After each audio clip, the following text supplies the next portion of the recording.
There's music! Listen to that. Wait, is this a horror game? Because if it is, that's gonna be so crazy. Like, what if I feel like someone is following me inside the house while I'm in there? Oh god, I'd feel sick. Okay. Oh my god, wait! I'm excited!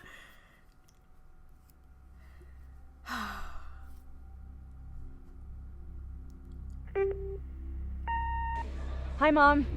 So I got my ticket home from Europe. I get back on June 6th, but it's a really late flight because that was the cheapest, so it gets in at midnight. But don't worry, I'll get a shuttle from the airport so you don't have to pick me up. Like, really seriously, you don't have to. Okay, so, love you. See you soon. Bye. Oh no.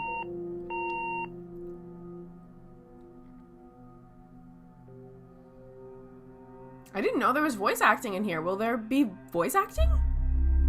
June 7th, 1995. 1:15 a.m. Oh! That is so late! Oh my god, wait. This is creepy. Oh my goodness. Okay, wait. Let me... Whoa.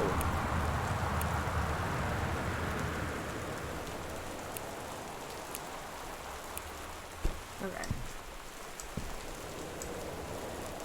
Okay, can't get out that way. It looks like you're living large, girl. Wait, let me... You know what? Sorry.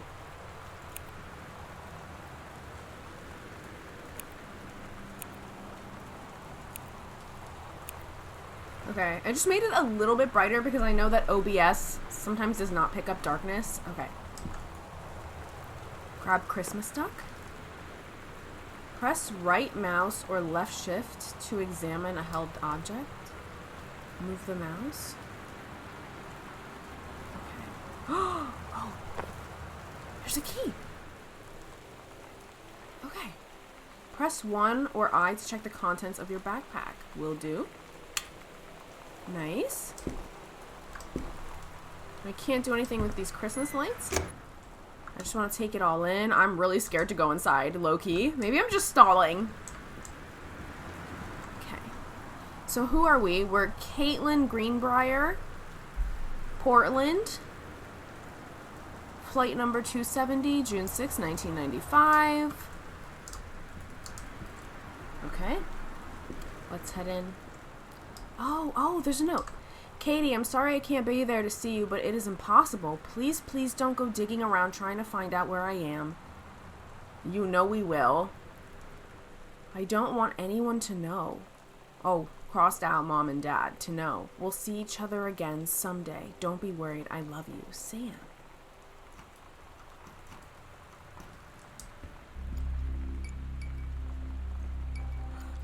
Wait, I'm kind of scared. So we don't need to pick up our bags and bring them inside? Okay. Ooh, where do I start? Okay, we'll go left and then we'll go right. Okay. No, we'll keep the lamp on. Thank you very much. Open folder. From Terrence Greenbrier. So we're Greenbrier, but we're Caitlin. So I don't know who this is.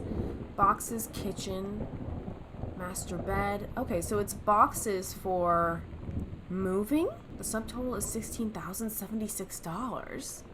That much for boxes? That doesn't make sense, does it? Packing, delivery. Oh, it's the boxes filled with stuff. I see. I thought it was just like the boxes that they were getting to move. Dear Katie, so much has changed, even just since you've been away. We moved into this house. I'm in a new school. And my big sister being gone for a year doesn't make it any easier. It doesn't feel real. But I'm not gonna let it faze me. I used to tell you everything, and if I can't do it in person, because you're off gallivanting around who knows where, I'll tell it to this journal. Just like I was talking to you. Huh. So Sam, our younger sister, is the one who told us not to go looking for her. She's also the one leaving us the letters. There we go.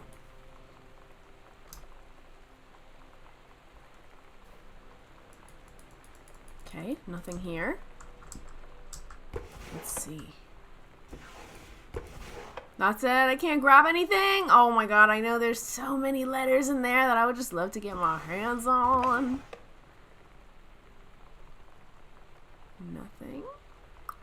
I guess not. Okay. Whoa! Oh my god! Whoa! That is crazy. Okay. We'll start in the bathroom because the door's open. This is a magazine. Oh, typewriting magazine. Oh, author magazine. Stephen King. 50 contests with up to $21,000 in prizes. Critiques. The art of feedback. Get published. The blank page. How top 20 authors conquer it. Okay. Quick fix. We've got Band-Aids. Then we've got, what is this? Vax? Powder cleanser. Should I try to turn on the... There we go. Turn on the lights. Turn on the faucet.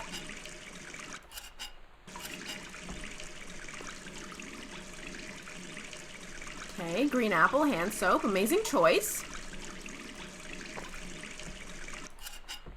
Okay. Very cool.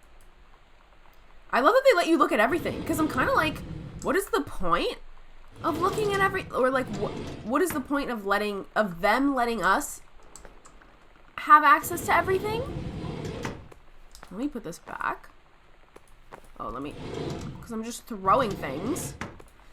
You know, this kind of makes me want to play. I have not played Unpacking, but I feel like it's definitely a game I want to play on this channel where we could just chill and unpack things. But I heard it's a bit puzzly, and you know I am not a puzzle girly. We are not a puzzle girly. Oh my god. Let's do that. Aww. Oh. Janice Greenbrier, senior conservationist. So that might be our mom. Goodfellow High School.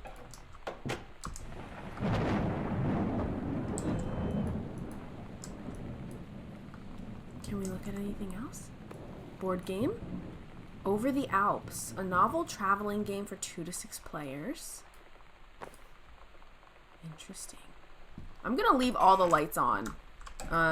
Yeah, let's run this electricity bill, please. Because I'm scared. Okay. So we have the skull, made in Mexico. Or Mexico, if you want to say. Pick up one of my trophies. Let's see, regional track and field finals. April 21st, 1990, girls 100-meter relay, first place. Jamie Blum, Carla Jones, Shauna Rossi, and Caitlin Greenbrier. Wow. I wish I had the stamina for running. Regional track and field finals, April 22nd, 1991. Girls long jump event, Caitlin Greenbrier, first place. Like, I just could not be any less of an athletic person. Like, I tried the other day to go on a run, almost threw up after running for like 10 seconds. I was like, ugh. And then I started getting really bad knee pain. Oh, the Holy Bible. So they're religious.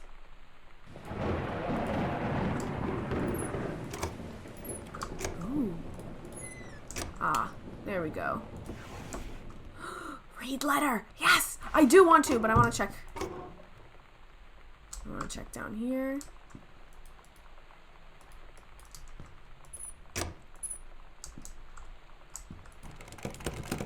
Locked. Ooh. So then we need a key. Okay. Where was it? Oh, it's in here. Making sure there's nothing else. Okay. Okay.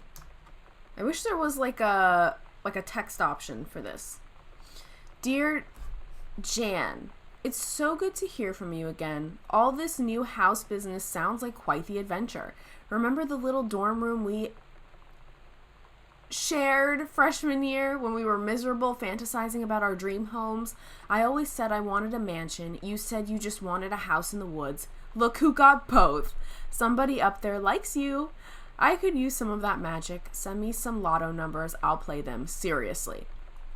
But I shouldn't be complaining about this good old spirit Oh, split level we've had since Bob got transferred to Winnipeg. I'm so sorry. I'm having trouble reading this. We just got new vinyl siding. Jealous yet? Let me know if you ever want to trade places. So, how are the girls doing? Has Katie left on her big European adventure yet? Speaking of jealous, right back soon. I miss you, roomie. Carol. Oh, so this is her mom's roommate from college. Okay, so that is locked. Nothing. Oh my god, imagine something pops up from the vents. I would die. Okay, now we're over here on this side. Boone County. Read itinerary. Ah. Katie's departure. July 6, 1994, flight 881 to Amsterdam. So they're from... Oh. Where? Are you from Cincinnati or... I don't think they're from Newark, where this house is. But, Cincinnati? I wish I knew what all of this meant. Because I'm, like, getting confused by the arrows. This is all the places that she went before she went to Amsterdam? Let me turn on the lamp over here. Okay. Oh, there's messages. Okay, wait. Sam, Daniel from the old neighborhood called. He wants to come see the new house. Call him back. Mom, Daniel is a total weirdo. The only reason I ever hang out with him in the first place is he had a Nintendo when we were little. Grab phone. Put back. Oh! What was that? Oh my god. No, see, I'm paranoid.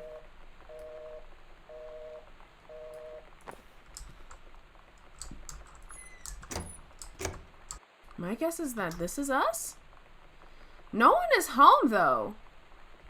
Sam, Katie, Mom, and Dad, Jan, and Terry. Okay, so she's Jan, which we already found out, and then Terry. Oh, Terrence! Terrence! From here.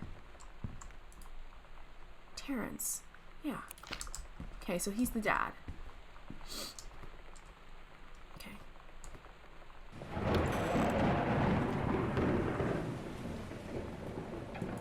You know what? We'll just listen to the messages. See what's up. See what's going on. Sam. Sam. Hello. Sam. Was that us? Sam, where are you? Really? I need to talk to you. Please be there.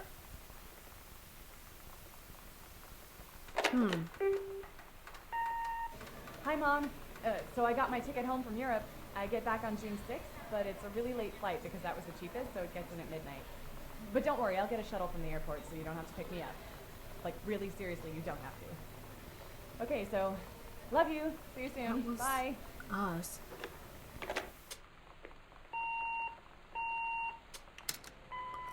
Who's calling Sam? I thought maybe it was us, but the voice sounds younger and less mature than our voice. I'm like deciding I want to go. I don't want to go upstairs yet. I don't know. We'll see. I'll start with the bottom floor and then we'll work our way up. Oh, okay. Press 2 or M to check your location in the house. Okay, wait. This is what I have in my backpack. Oh my god, I didn't even look at this. I should have done this. Hold on, wait. Let's do 2. Check where I am in the house. Okay. Nice.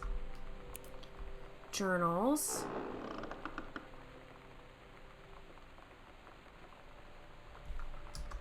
What was that? Imagine at the end, they're like, oh my god, surprise! We were just trying to prank you. That would be so annoying. It's my passport. I got it to go on my Europe trip. Okay, so this is her from the picture. Born December 12th, 1973. Oh, departure Amsterdam, destination Portland, transfer to Cincinnati. So she is from Cincinnati. And then here's the key. Bearkey that was hidden under Old Christmas Duck. Okay. Guys, what is that? Whew. Okay. It's getting a little freaky. It's getting a little scary. Welcome, new student. We hope that you are as excited about your first day at Goodfellow High School as we are. Please be sure to bring the following with you on your first day of classes so that you can get right into the swing of things. One sturdy folder with pockets for each of your 6 class periods. Oh my god, I do not miss having 6 class periods for school. I think in middle school we had like 8. Why? Why is the question. 1 line notebook per period, or 1 large notebook with 6 divided sections, at least 6 pens, blue or black ink, and 6 pencils. Oh my god, this is crazy. This reminds me so much of the lists that we used to get when we were kids. When I was a kid. 1 box of colored pencils, a standard combination lock for your assigned locker, a nutritious lunch, or a $2.50 for a lunch provided by the school cafeteria. Positive attitude is not crossed out. Please remember to get plenty of sleep the night before and be ready for the first bell to ring at 8 a.m. See you soon, and again, welcome, Beth Valence, principal. Oh my god. You are so lucky you finished high school before we moved into this house. So, it's the first day of school, and there I am, introducing myself to the class. And I say that I just moved into the house on Arbor Hill. All of a sudden, every kid in the room turns and just stares like I suddenly transformed into a mutant. I just stood there, wishing pretty hard for a rewind button. Because now maybe nobody knows my name, but they all know who I am. The Psycho House girl. The Psycho House? Right. Paris? Okay, wait. August 2nd, 1994. Hi, Mom, Dad, and Sam. I'm in Paris. I have done many Parisian things, including eating le petit déjeuner and wearing a beret. I'm going to have lots of film to develop when I get back. Sam, I'm bringing you back something from the Shakespeare Book Company since you are my favorite sister. Love you all, Katie. Weird. 1 Arbor Hill, Boone County, Oregon. She's probably talking about the new address. Can I take it? Oh, I mean, I guess I left it for her.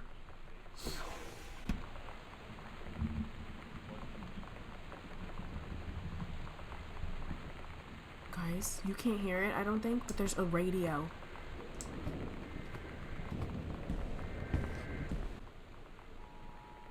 Shit. Oh god, wait. Hold on, let me finish checking. I don't want to miss anything. Pack of cards? I don't know if you guys could hear that. Well, that was terrifying. I was like, who is that? Obituary. Oscar Doc Masson. Oscar Masson, 60, of Boone County, died peacefully last month in his home. Mr. Masson was born on September 8th, 1933, in the house that would be his home for the rest of his life. He attained his degree in pharmacy at a young age and returned to Boone County to practice. He quickly became a well-loved figure at the center of the community. In the decades preceding his passing, he was seldom seen outside his home. A service will be held this Sunday at the First Methodist Church at 1 p.m. All are welcome. His survivors include his nephew, Terrence Greenbrier, as well as in spirit the people of Boone County, to whom he provided wellness and comfort. Oh my goodness. And then, who is this? Pink hair? It's really dark. You can't really see when you look straight on. DeSoto.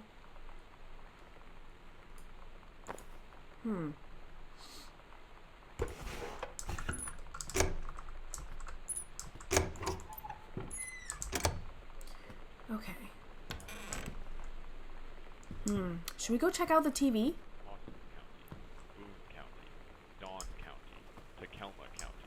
Severe weather warning?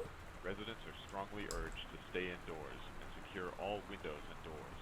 Secure all windows? To crouch? Why am I crouching? Wait, is this a horror game? No, no, no. Oh, wait, guys, no. I did not sign up for this. I did not sign up for this. I thought I was just going to be snooping in people's houses, respectfully, and it was going to be a silly little funny game about snooping in someone's house. Oh, my God. Why would I crouch? Okay. Okay. We'll get there when we get there.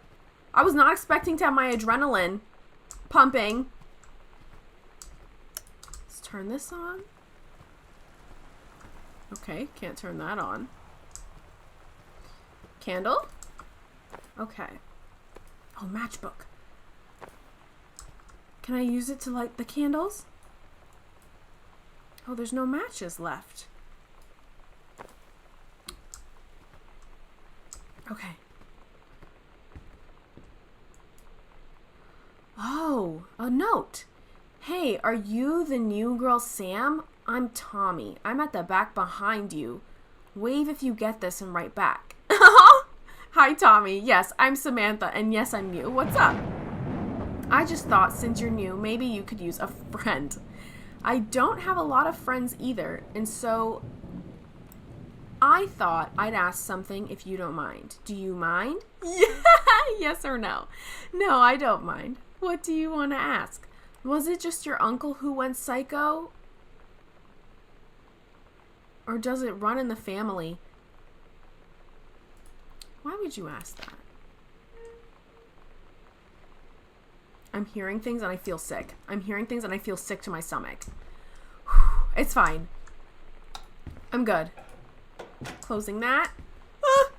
Closing this. Oh. Okay. Okay. Look at these. This is a very, I don't want to say well-endowed house, because that sounds really weird. But you know what? I'm gonna stick to it. I meant what I said. I meant what I said here. Okay, can't look at the newspaper. Oh God, I just want to know why the slightly creepy vibes. Like, why is it creepy? Okay, name of insured applicant. So this is Terrence, this is our dad. 1 Arbor Hill, Boone County. Does the electrical system meet local codes? Yes. Are there any deficiencies which need correcting? Unclear. If yes, describe in detail. Wiring in-house is technically up to safety and amperage requirements. However, multiple layers of wiring have been added into structure over the last 100 years. System is frequently unpredictable. Lights blink. What was that?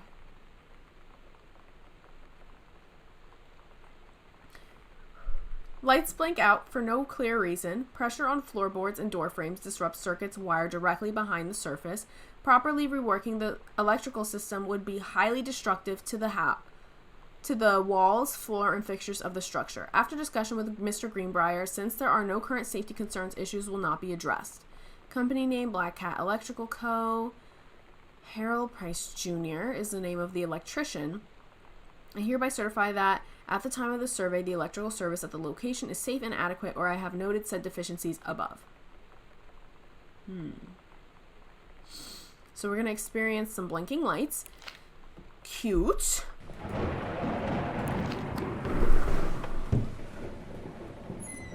I do not like this. I do not like this. I thought it was gonna be peaceful. The Killing of JFK, a theory. You've seen the movie Discover the Truth. A superb work of speculation plotted with amazing skill and showing a level of magnetic artistry not usually present in such academic pieces. A thrilling theory, I couldn't put this book down. An important new look at the circumstances surrounding one of the greatest tragedies of our time. Okay. In here, examine paper. Pioneer, CLD, disc player, $1,000. They say that a jack of all trades is a master of none. I have to disagree. Mastery is not a question of specialization, but sureness of purpose and dedication to craft. If you happen to be in the market for a combination LD-CD player, you'll be glad to know that Pioneer seems to share this particular... Not finished. You can do better. What if JFK wasn't JFK? Back to basics, sent back in time to Dallas 1963 again. State of emergency in Dallas cancels motorcade. JFK poisoned, kidnapped, injured. Intercept LHO in USSR. Killed in Marines. Why not disrupt motorcade minutes before LHO can fire? So this is about the JFK assassination. I'm sure we can all gather. You know what? We saw Stephen King. A book. A magazine in the bathroom with Stephen King. Didn't he write the book 1963? It was called... Yes, by Stephen King. Oh, November 22nd, 1963. Yes, I have that book on my Kindle. Where he talks about... it's like a story about this guy who went back in time before the JFK assassination. Chinese, Japanese, Lebanese. JFK president is US and USSR coalition. Paradox results in JFK death being desired outcome. Record JFK off HBO. Oh, record JFK off HBO. Magic bullet theory. Long. Does it say long gunman? What does that say?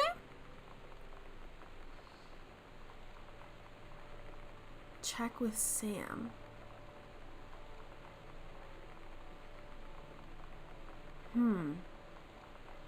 Grassy knoll steamrolled.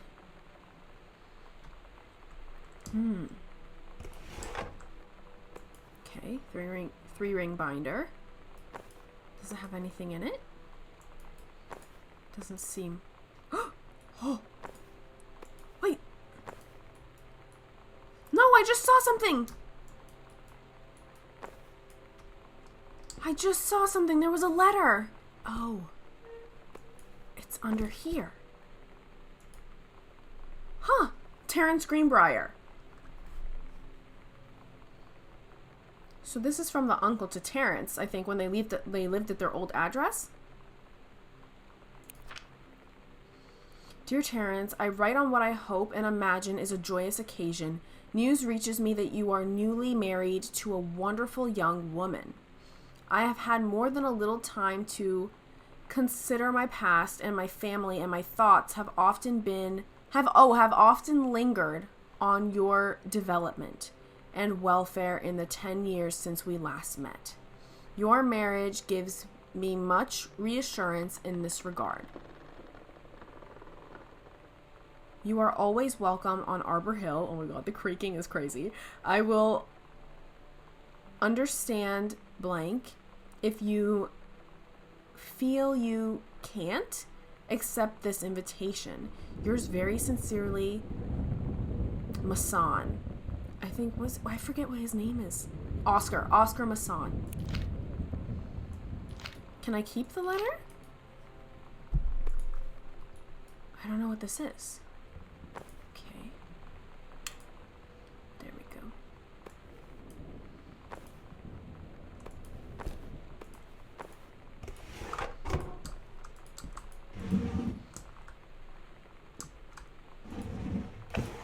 Okay, nothing in here. Nothing in here. Grab highlighter. Just throwing shit on the floor. Okay. Very good, very well. Oh, there's combinations. Fascinating. So we'll have to find out a combo. Do you think it would be 1963? Or am I crazy?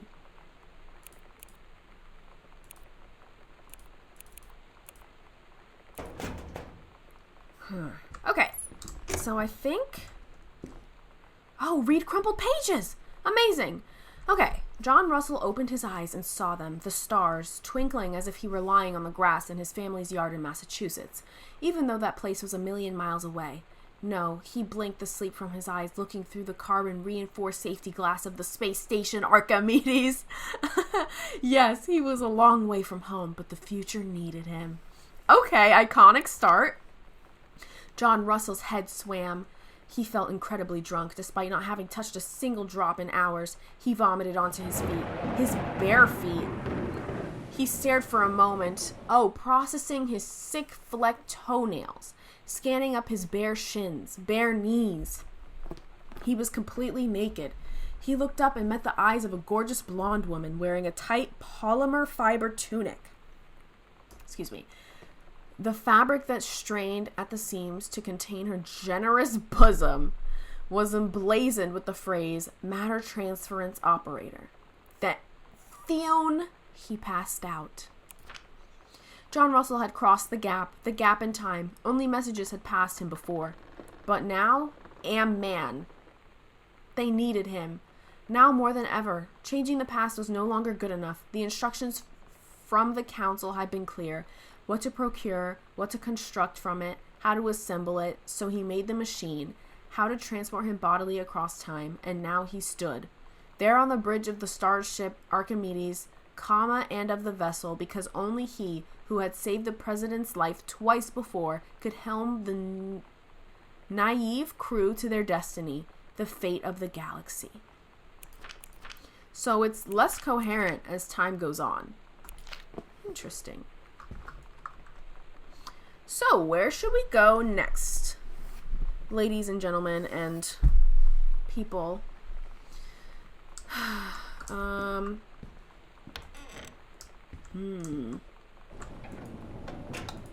Woo! Okay.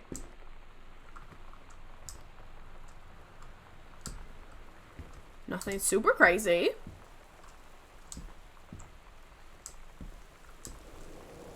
Coaster.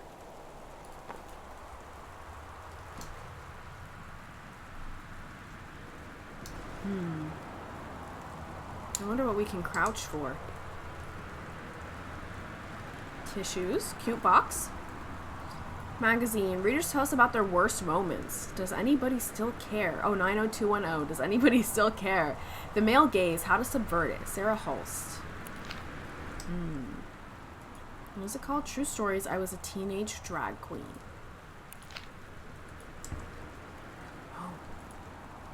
The Accidental, okay, this is Patriarch, Villain, Ambassador, Messiah, the Occasional, Sometime, Unreliable, Savior, Hero, A Year on the Mountain, Come Down from the Mountain, The Accidental Prophet, question mark, the Unreliable Prophecy, The Accidental Prophet. Interesting.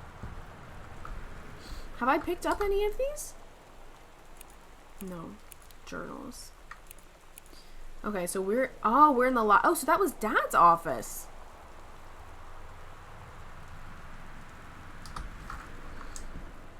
Does the carpet have any? Okay. Maybe the chair. Like something under the chair? I did not think about crouching to look under things. Ah.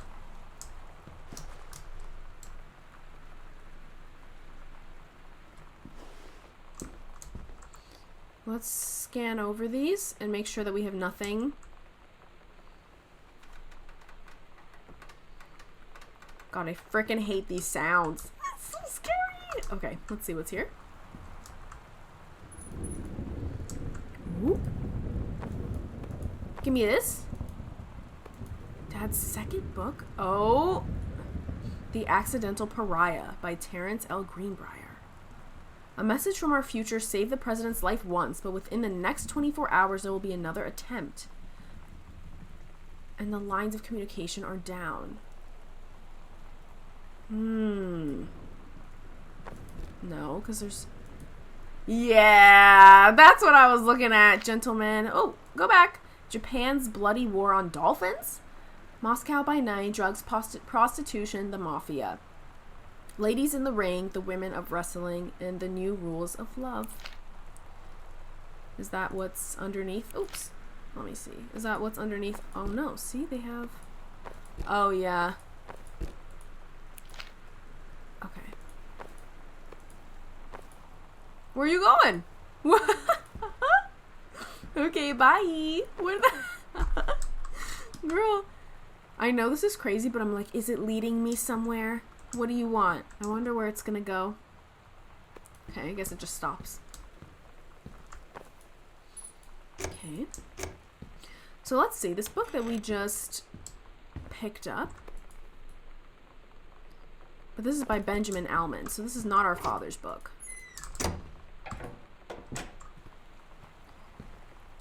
Okay. Plant.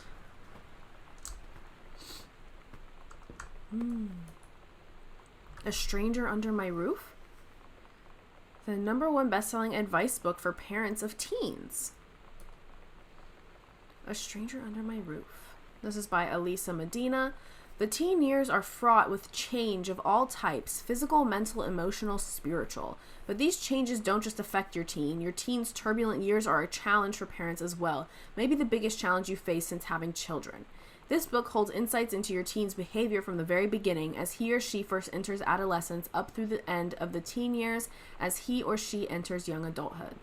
The practical strategies here are based upon well-tested principles of pediatric psychology, presented by Dr. Elisa Medina herself, a mother of 2 teenagers, prepared to gain new tools for establishing a productive, healthy, and loving dialogue with a stranger under your roof. I have never had such good conversation with my daughter. These simple tools can make all the difference to a relationship with your child.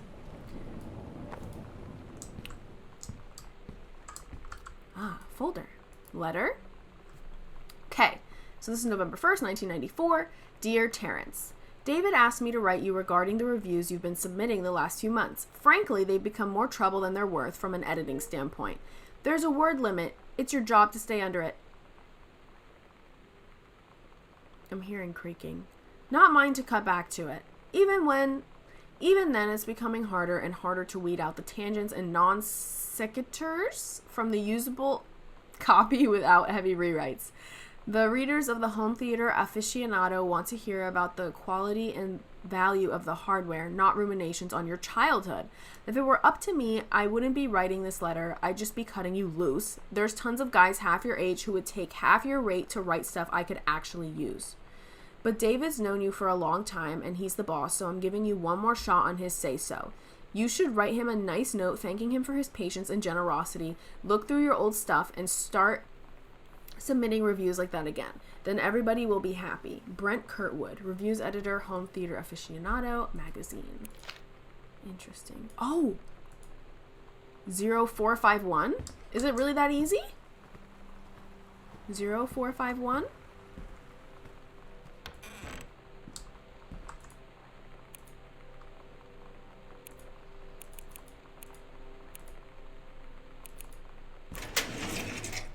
I guess it is.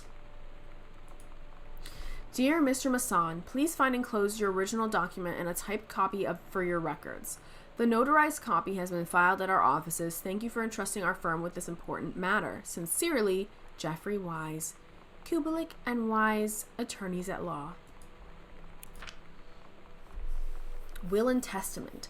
I, Oscar Masson, possessing full competence of mind and memory, and after full survey of valued items to my name, do hereby declare this document my last will and testament. The following shall hold true upon my passing. 1. I declare that I am a lifelong resident of Boone County, that I am unmarried and have no children. 2. I declare that I have no outstanding debts to my name, to any creditors living or dead. 3. I do hereby bequeath every item of value of which I may die possessed, including the dwelling and surrounding acres located at Arbor Hill, as well as any and all personal property and moneyed accounts, to my nephew, Terrence L. Greenbrier, Jr. of Ellis County. Oh, so he's dead and they inherited the house. In the event that said Terrence L. Greenbrier, Jr. should predecease me, then and in such event the bequest to him shall fall, and the same is bequeathed to his children as ordered by age and competence as stewards of the estate. I subscribe my name to this will this 13th day of August, 1973. Signed, Oscar Masson. Okay, and then here's the written one.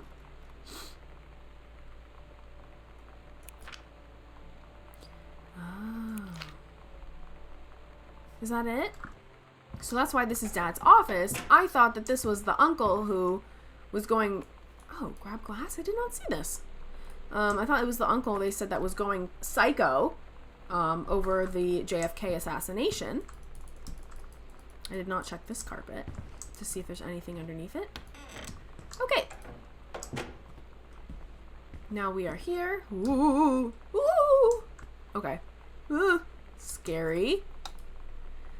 Okay, we got some light in here. We got some tapes, VHS tapes. Grab cassette. Role model.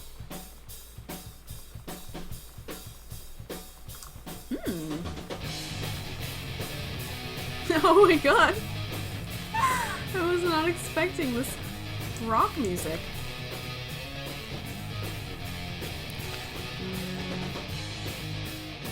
The Accidental Savior.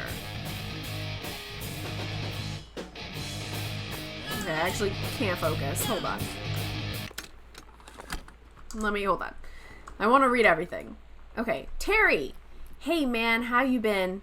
I know you're a published author and everything now, but my editor at Hi-Fi Aficionado has too much review work to go around, and he's looking for another freelancer.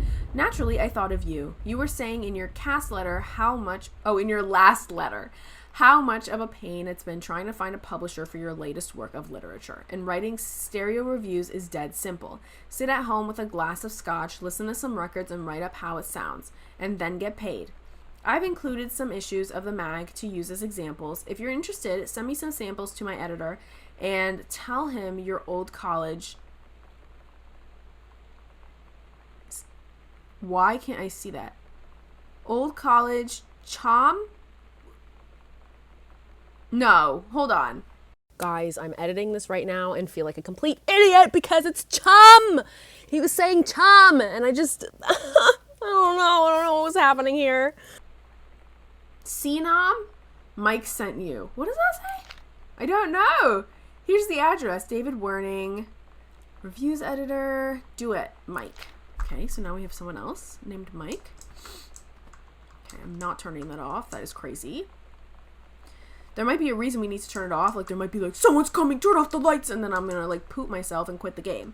I'm kidding. Okay. The Heaven at the Edge of the World. Samantha Greenbrier, grade 2. Story. The Turtle People, part 1. And he's got these little turtles. So cute. Captain Allegra looked up at the ocean. It went on forever, or so it seemed. Someday she would find the edge and get to the paradise there. Then she heard a cannon fire. Boom! It was the black pirate ship. She yelled, I thought we'd lost them at Horse Island. The first mate said, looks like you thought too soon. The black ship came up along the side. Captain Black himself came out of the deck of the black ship. He yelled to Captain Allegra, you're never gonna find the edge. There ain't no paradise and your father were a liar. Captain Allegra yelled back, then why do you keep following us, you imbecile? Imbecile? The first mate yelled out, we'll stop you, Captain Black. We'll find the edge of the world and you'll see her father was no liar. The battle kept going until Captain Allegra's ship got away. Now west, she said, and the ship sailed towards the sunset. They're going to be really disappointed when they try to find the edge of the world. Oi. Anything else? I just wonder if there's a crap ton that I'm missing. Okay. Making friends. Sam thought this would help. Dad. Aw. Feeling lonely? It's a piece of cake to make friends. Never worry again about having friends to spend time with. This book will teach you to make friends even when you're shy. Making friends is hard. You know that feeling? Ooh. Where the first moment you see someone, it's like they have a big gold star around them, and you have to get to know them. Well, there's this girl. I think she's a senior. She's usually dressed kind of punk. But sometimes I see her in this, like, army uniform. Oh. She's always drawing in this notebook, looking so intense. I had no idea how I would ever, like, have an excuse to talk to her. Till I noticed she and her friends hang out and play Street Fighter at the 7-Eleven every day after school.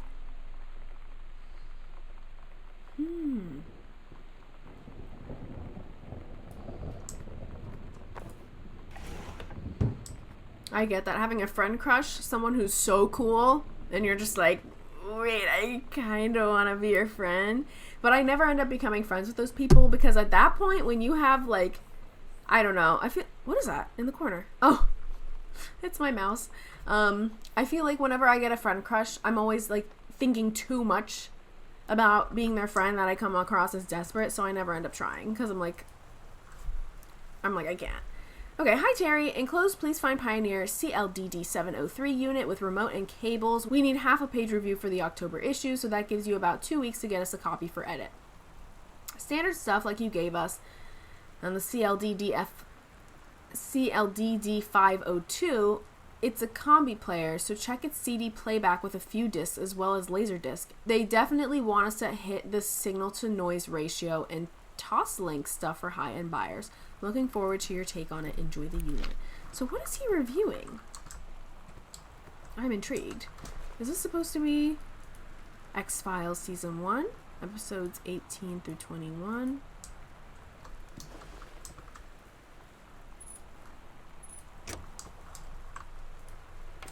The Northwest Weather Service reports high winds and torrential rain conditions Fizz affecting right. the following counties: Boston County, Boone It's County, clean. Dawn County, Tacoma County. Oh, I didn't and even look at Stark this. County. Residents Let's back are up. strongly urged to stay indoors and secure all windows and doors. Flood conditions are expected at lower elevations. Oh, a fort! I did not even look at that. Okay, that's scary. Wait a second. There's a fort here, and there's... Oh, my God. And there's pizza. Okay, it's all gone. Nice. I had pizza 2 days ago, and it was great. I have pizza every Friday, which is probably not good for you, but, I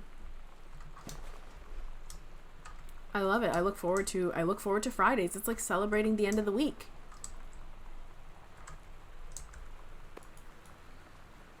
I love pink. I love pink. Okay, let's see. Nothing in the drawer. TV listing. Okay, let's see how many of these I know as someone who was born in 2002. Okay. I know Family Matters. Unsolved Mysteries. Family Matters. I've heard of Boy Meets World, but I watched Girl Meets World, the Disney spinoff. I've heard of the X-Files. I've heard of Labyrinth. I've heard of American Gothic.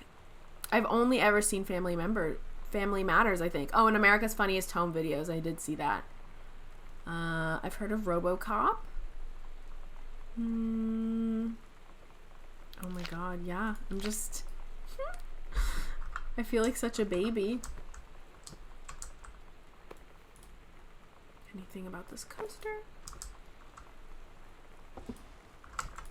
I forget. There's nothing in here, right? No.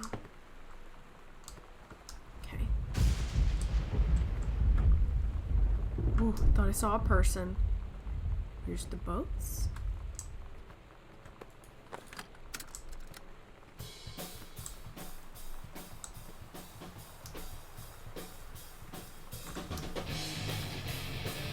Hauntings and poltergeists?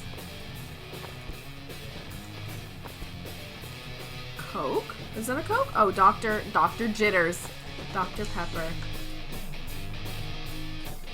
Poltergeists? Find out the truth behind stories that were familiar even to our pagan ancestors. Discover how to tell a hoax from a genuine haunting. How to categorize and understand strange phenomena you may encounter. Learn about the unhappy spirits that shared the earth with us and what they can teach us. Okay. Are you trying to signal that there's ghosts in this house? Because I believe it. Okay, wait. Let me get under.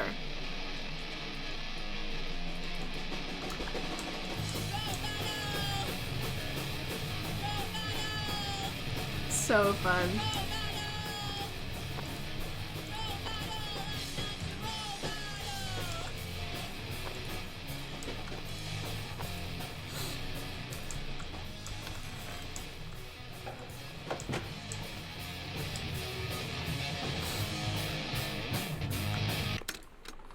Maybe I'll leave it. I'll leave it in. It won't keep it that loud, will it? Nice. Okay. Examine pamphlet. U.S. National Forestry Manual. I'm assuming this is for the mom. Northwest region prescribed burn procedures and precautions. I'm learning about this in my plant biology class right now.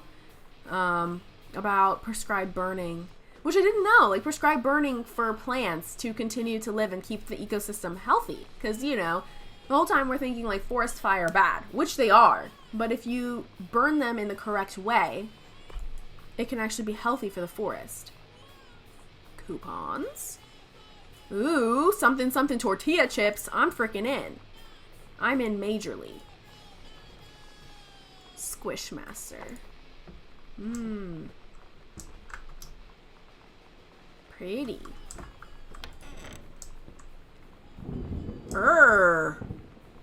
This house is too big.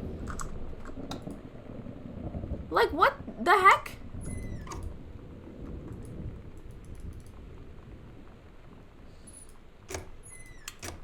Turn on that. Jeez Louise. Should I be scared? There's a folder. Assignment by Samantha Greenbrier.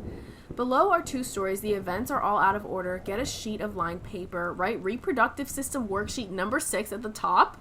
Then choose one of the stories, A or B, and rewrite it. Begin with the title and your name. Find a topic sentence to begin your paragraph. Put the sentences in chronological order. Make sure the last sentence is a good concluding statement.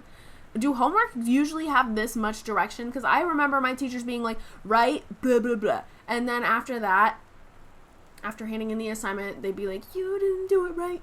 A, the menstrual cycle. It travels through the fallopian tube. The ovary releases the ovum. About 2 weeks later, since the lining of the uterus is not needed for a pregnancy, it comes out through the vagina. It is incredible how the female body knows how to prepare for a pregnancy. If the egg doesn't meet a sperm, it dissolves. While the ovum is developing, the lining of the uterus is getting thick and soft.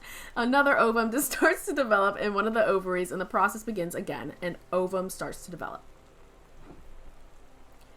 I am produced in the testicles. I go from the vas deferens to the urethra, the life of a sperm cell. I go through the cervix and the uterus and into the fallopian tubes in search of an egg cell. I develop for 2 or 3 months in the epididymis.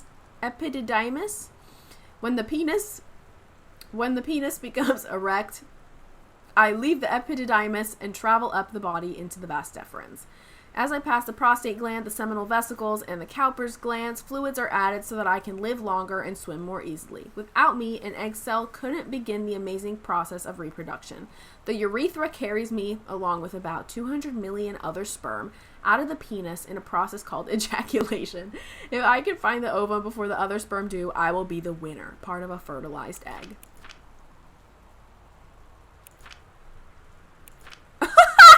It says, see me! Oh god, I gotta know what she wrote.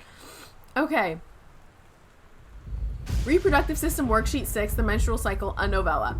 The early morning of September 1st, 1937, Essa Glatz stares out the window of the train as it travels from the Vienna back to her home village of Wellen in Poland. As the train rumbles along and the sun rises over the countryside, she can only think of her dear Borislav, the boy she is engaged to wed. Meanwhile, deep within her guts, an ovum starts to develop. As this train approaches its destination, her heart races. The lining of the uterus is getting thick and soft. As Essa steps off the train, her eyes dart quickly across the gathered crowd. Then, there, her dear Boris, still in his baker's smock. He must have dropped something, his early morning duties at his father's shop, to come meet her. Her heart skips a beat. The ovary releases the ovum. It travels through the fallopian tube. Over the wheezing of the steam engines, a deep hum grows. It's coming from the sky. Dark shadows pass over the station, a whistling sound. Essa, her thoughts only a second faster than the bombs, reaches out toward her dear Boris across the crowd. Their eyes lock and the moment freezes. The flash and smoke envelops him almost instantly. Okay. In the assault by the German forces, almost 75% of the people in her hometown are killed. The rest, including Essa and for a time Borislav, huddle in a half-destroyed church. He is blind. His legs are missing. His bandaged with torn bed sheets. Essa's egg will not meet a sperm. It dissolves. About 2 weeks later, Boris has lost his grip on life. Essa has given up her rations to keep Boris alive, but in the end, nothing can save him. Since the lining of the uterus is not needed for a pregnancy, it comes out through the vagina. Essa vows to survive. She sets off to join the Polish resistance. It is incredible how the female body knows how to prepare for pregnancy. Wow. She really created a whole story out of this. I don't know what her problem is. When the teacher says, see me, it's really scary.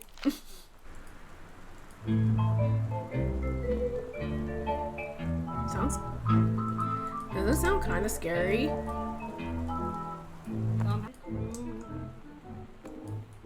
I've done the best I could. Irish whiskey. Keep from feeling blue. Vodka. Can't get you off my mind. Is there a lamp here? What am I gone? Voodoo, mildew, and Orange jam. soda. Why, Daddy, I didn't know you were here. I'm right here looking at Okay. you, honey. If it ain't me, This it's my book God. again. Do you think I sent you far away I ain't been nowhere. from me? Is that the sound it actually makes? I've never played a record player, so I have no idea. But if it is, that is hilarious. Okay. We've got the shot glasses. Okay, can't put them back up top. Dear Mr. Greenbrier, I write to inform you that unfortunately Mercury Books will be unable to publish your follow-up to The Accidental Pariah. Despite the low sales of The Accidental Savior, we went ahead with publication of the second book in hopes of the John Russell series catching on. However, sales of the second book have in fact been lower than those of the first, and so our stewardship of this series must end here. It has been a pleasure working as your publisher, and we wish you and John Russell the best in your future endeavors. Sincerely, Donald Fripps. No. That sucks, but why is everyone gone? You know what? I didn't even think about that. Whoa, whoa. Whoa. I didn't think about why everyone is gone. It's got a lot of records in here. So he's got a bunch of his books stacked away.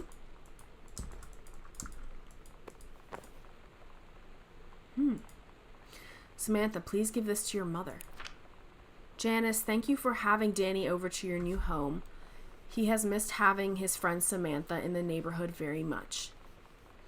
Danny asked if he could lend Samantha his Nintendo Street Fighting tape, and I gave my permission. He needs to spend less time with those games anyway. No hurry returning it. Let Samantha know that she's welcome back to our house to visit any time. Sincerely, Mary Schutz. Mary Schutz.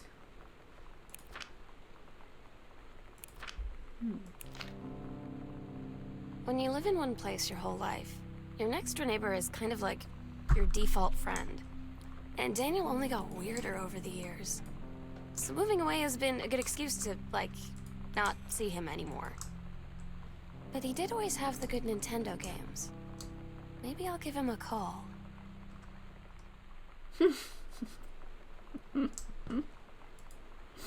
Katie, please tell Mom and Dad sorry about the stuff that's missing. Sam.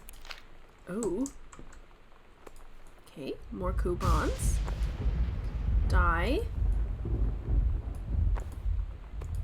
Lip balm. Tissues. Highlighters. Wait.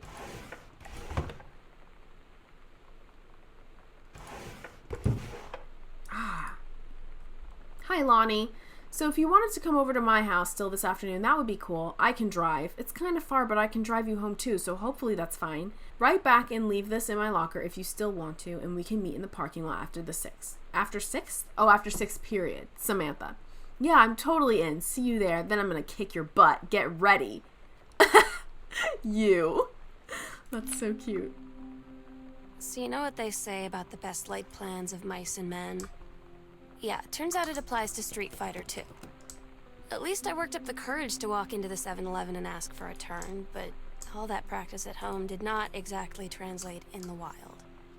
So after I was finished getting my butt kicked, I followed them outside while they smoked. And that was when she asked me if I was that psycho house girl. But then she said she's always really wanted to see the psycho house. Her name is Lonnie. She's coming over tomorrow.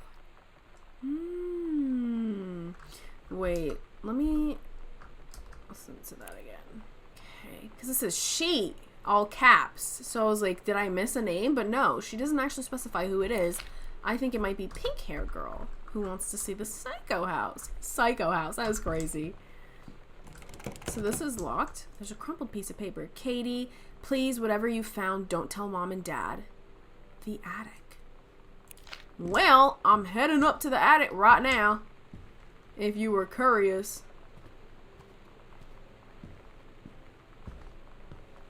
It's not playing anymore. I'll eject the tape. We rarely see anything about the mom.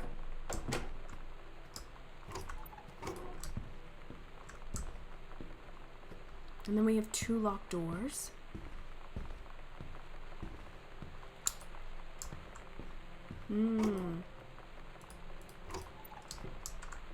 Cards. Newspaper clipping. Controlled burn scheduled for Boone County. Boone County.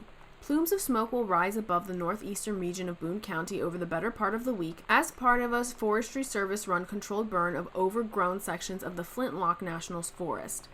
Forestry crews have been preparing the area for months. The burn operation will take place between 8 a.m. and 5 p.m. on Monday, Tuesday, Wednesday, and possibly into Thursday, depending on speed of progress, according to the Forestry Service. In addition to removing dead and overgrown vegetation that can lead to wildfires in drier months, the operation will serve as a valuable training tool for the forestry and firefighting personnel involved, said senior conservationist Janice Greenbrier. Smoke will likely linger in the area through the following weekend. October 1st, 1994. So Janice. Oh, there's like a whole thing up here. There's a calendar. Oh, Monday, couples bowling, cooking class, take apron. Okay, so here's more stuff about the mom. Cooking class, couples bowling, bathroom.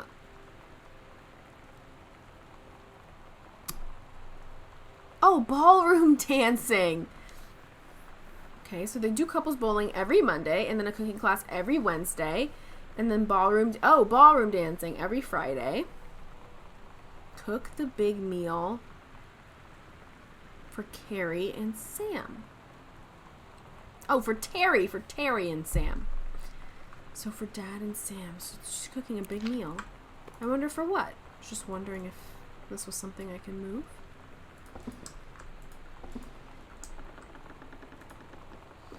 Exam form.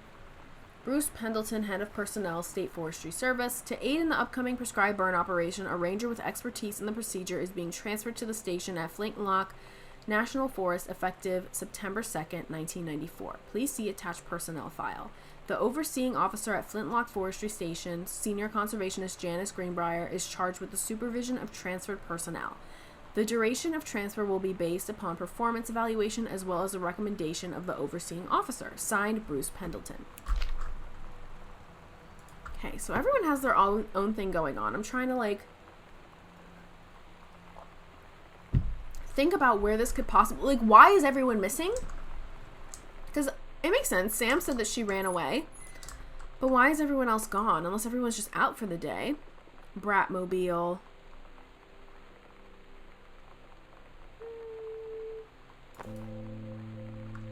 It's weird hanging out with girls. Daniel was around ever since I was little, and other girls? I don't know. But being around Lonnie is instantly just right. I gave her the grand Psycho House tour, and took my revenge on Super Nintendo. And it was I don't know, I finally found someone I feel normal around. I drove her home and she gave me this tape and said, "You have got to listen to this." I haven't stopped playing it since.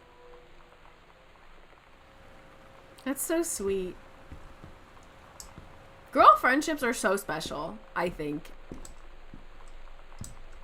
There's just nothing like having a good girl friendship. As a girl. Daniel called. Daniel called again. He wants his Nintendo game back. Sam, stop leaving every damn light on in the house. You're as bad as your sister. Yes.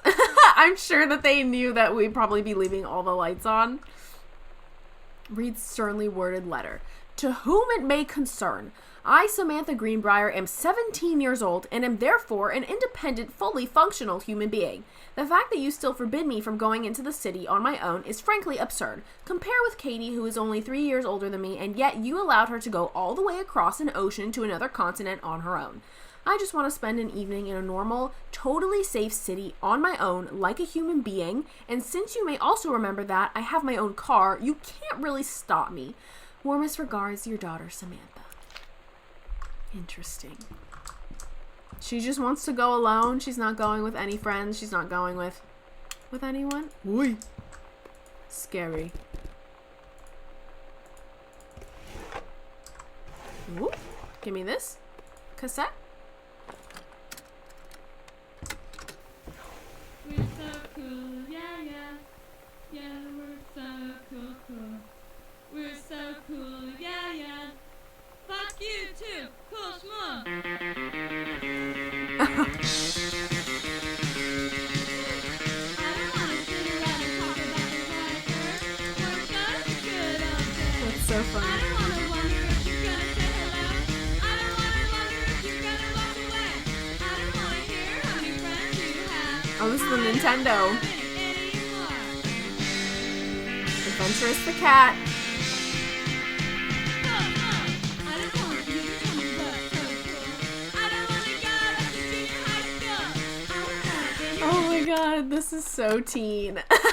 Oh my goodness. I love it. Okay. Hold on. No! Put it back. Very cool. Okay, Chun-Li moves. Oh my god, I was just talking to my coworker about how my main is Chun-Li.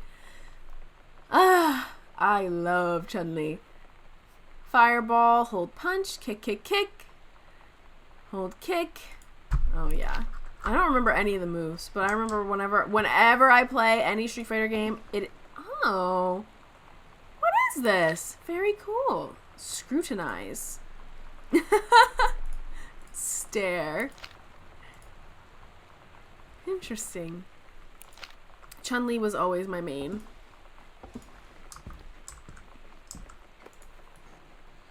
Journey of Crystal. This looks pretty good. And then Super Spitfire.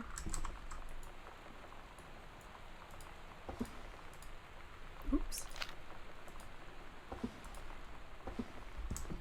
Okay. Hi Lonnie, I wrote this in first period and left it in your locker on the way to second. It's what all the cool kids are doing, I've decided. Write me back. Also, here's an idea for something to draw: 2 cats on a motorcycle. Hey, this is a good idea. What all the cool kids are actually doing is sending each other pages on their beepers, but we're cooler than them because guess what? They can't put this on a beeper. Ooh, did you guys hear that?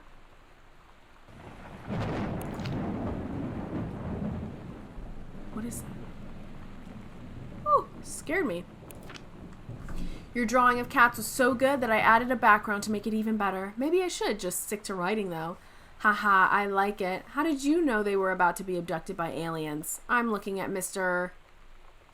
Fish right now. I feel like he would probably have lots of cats. Also, like, his secret shame is he watches 90210 religiously. I'll ask him about it after class. He said he doesn't have cats and also that he's never watched 90210, but I could see in his eyes he was lying. Okay, wait, let's... Okay, I can't move these. How cute. Man, Sam had this in like 4th grade. Oh, what is that? Let's look at it. Okay, first of all, this is so cute. I would buy something like this now. Holy Bible. Interesting. That's a collar. Mitten. So they had a cat. Board game. Got your number. Are you going to the dance with anyone? Who's got a crush on you?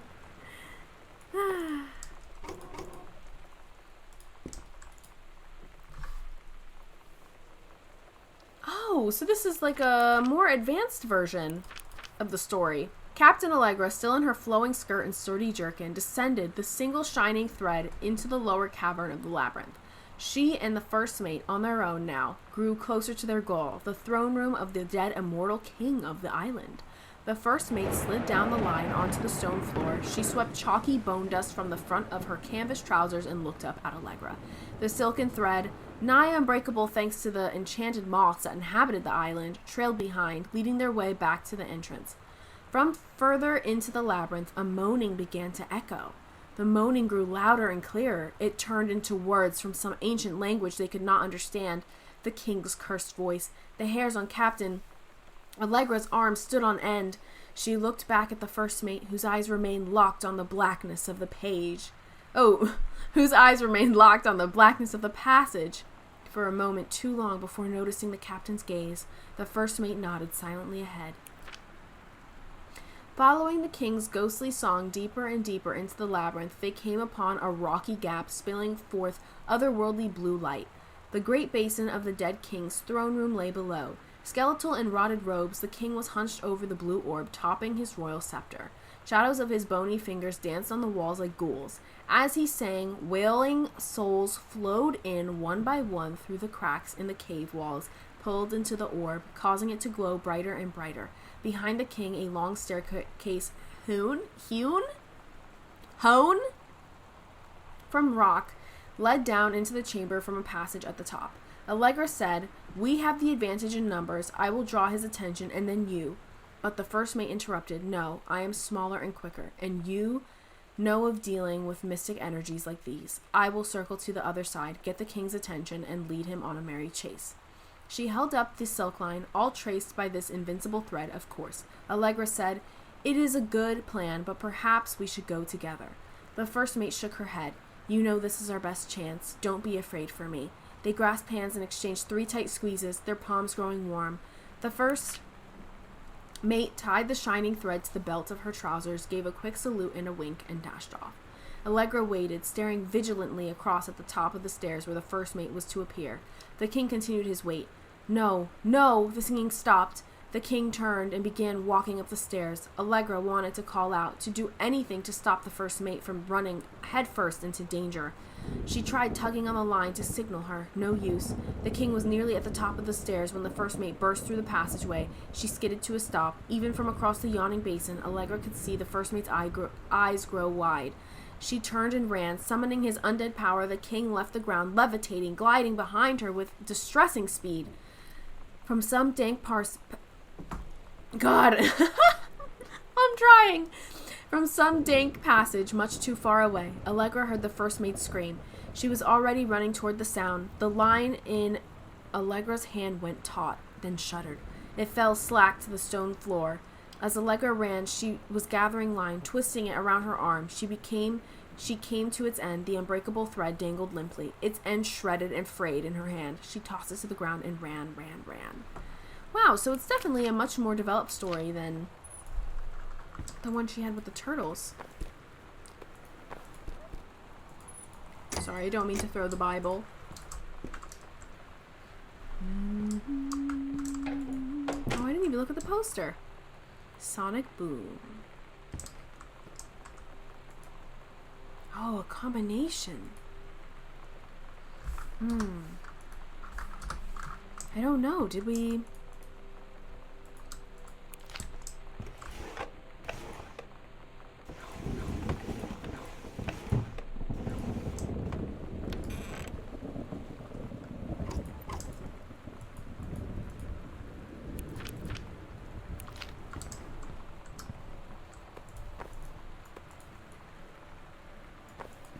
Would it be 1888? That's too easy though, isn't it?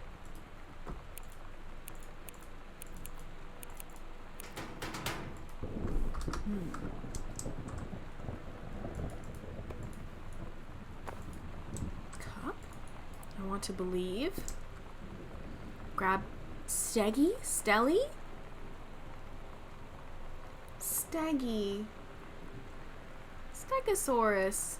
I had to take a quick break. But we are back. Oh, there's a newspaper. Okay, let's look at the magazine. Groove, AIDS in Africa, Solus Island Live, Eddie Vedder, Weezer. Max and Martine wanted for the murder of Straight Edge? Are these... I don't know who they are. I feel... because I'm so young. Or I just wasn't alive during this time. I feel... embarrassed. Okay, let's see. Oh, let's crouch. Let's see. Oh, okay, we can read this. Okay, Samantha Greenbrier, year 11, Fletcher, period 5. So this is Shop 1 Metalworking, grade C-. Not a challenging assignment. Metal plaque for family portrait, reasonable subject but not complex. When I said that mom and dad should be replaced with parents' names, I did not mean just add them underneath. Acceptable leveling on edges. Show more pride in work. Wait a second. Wait a second. I gotta go check out that portrait again. Oh, shit. Where are we?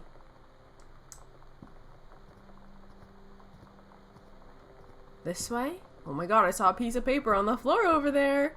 That's cute. She probably made a mistake. Okay, I thought it was the whole picture, the frame that she was talking about. But it's just the... Oh, whoa.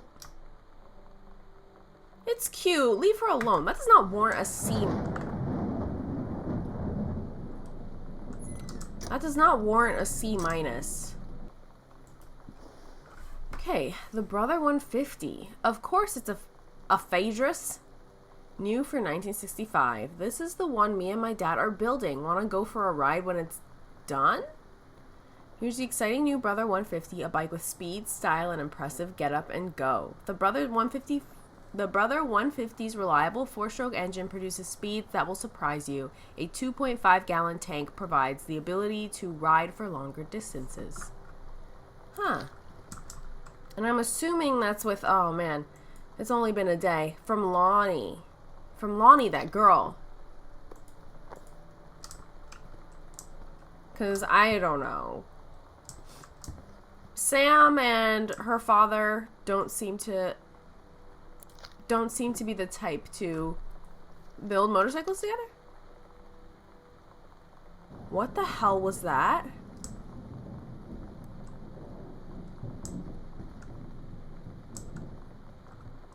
Okay. Is that my sign that I'm... Let me close this. Is that my sign that I'm taking too long? Okay. Let's see. Sam, I think the creative writing track would be perfect for you. Mrs. Blacklock? Summer pre-college program for young scholars, 1995. Okay, so English creative writing. 3 students from each track will be offered a full scholarship for their first year at Reed. Interesting. This program invites students of grade 10 and 11 to attend lectures, workshops, and discussions covering a wide variety of intellectual pursuits. Interesting. Grab plate. No. Do we have a lamp? Yeah. Socks. Oh, binder. Can I read it? No? Nope. There's gotta be something. Oh. Crumpled note. Goodfellow High School disciplinary referral. Yolanda DeSoto, grade 12. Mr. Benchley observed Miss DeSoto wearing a t-shirt with an unacceptable image on the front. A large beer can labeled Past blue ribbon. Miss DeSoto was sent to the guidance counselor's office. Miss DeSoto was given the option to turn her shirt inside out, change into a shirt from her gym locker, or be suspended for the rest of the day. Miss DeSoto chose suspension. I mean, I would too. I would want to go home. Her father was called, but there was no answer and no answering machine. Miss DeSoto must return this form tomorrow, signed by her father. Student signature, Lonnie. Parent signature. None. But I don't feel like I found anything in here. Oh, because I need to get the locker combo. Guess we can come out through this way. And backpack. Okay. Hey Sam, do you want to see Pulp Fiction after school at the Coliseum? It came out last weekend and Todd won't shut up about it, so either it's good or we can make fun of him for liking it. My mom is supposed to cook dinner for us tonight for a change, but I can just ditch out on it probably. Ugh. What time? Also, isn't that movie supposed to be really violent? Am I going to barf? According to Todd, it is pretty hardcore. I guess Uma Thurman gets stabbed in the heart with a heroin needle, so that's kind of hilarious. Also, something about cheeseburgers is important. Todd wants to see it again. 7:15, okay? Don't barf. Haha, alright, see you then. Barf. Ooh, bathroom. Hello. Oh my goodness, I was scared. It's hair dye. Whew. Lonnie brought her hair dye over today. Okay. She said, I need to fix these roots. Think you could help? Dyeing hair is weirdly intimate.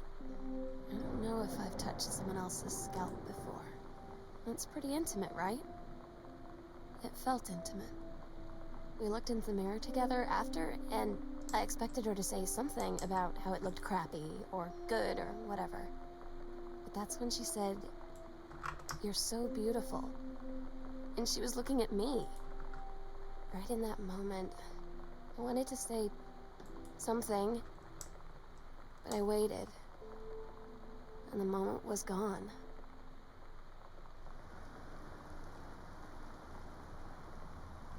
Aw. You know, I feel like I was being naive by being like, oh, their friendship is so cute. Oh, I kind of had a feeling... Oh, tampon. Nice. I kind of had a feeling that I knew where this was going, but I also, you know, I might not know where this is going. Can't open the toilet. Guess this one's broken. Oi.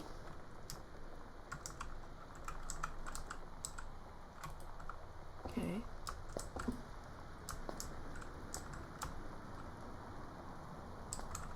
Broken? Do we need to fix it? Okay, I'll leave that open. Wait, that's not what I meant to do. Okay, so we just went that way. So we went into her room. This is... Hello? Is this our room? Oh, Mom's purse.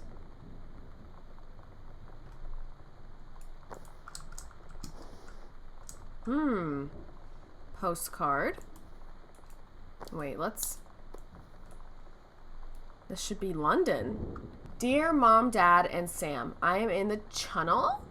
This is my second passage through the Channel. I'm on my way back from London, this time going to Brussels, Belgium. Sorry I didn't write you on the way to London, but I was too excited about the Channel. London was great. Dad, I know you've always wanted to visit, and I think you really should. You'd love it. If you all wanted to come back here as a family sometime, I guess I could be convinced. Love you all, Katie. What are those noises? Music for the Planet, Earth, Wind, and Fire, and Willie Nelson. Okay, Holy Bible. The Necessities. Unknown Dimension. Literature in Michigan. Communication must become total and conscious before we can stop it. Huh. Clothes. Nothing in this box.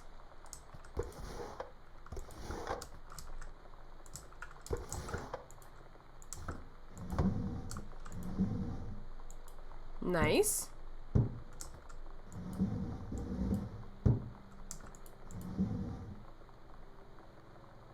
Oh, barf. What is that? That's a condom. So this isn't my room, because what do you mean barf? Whose room is this?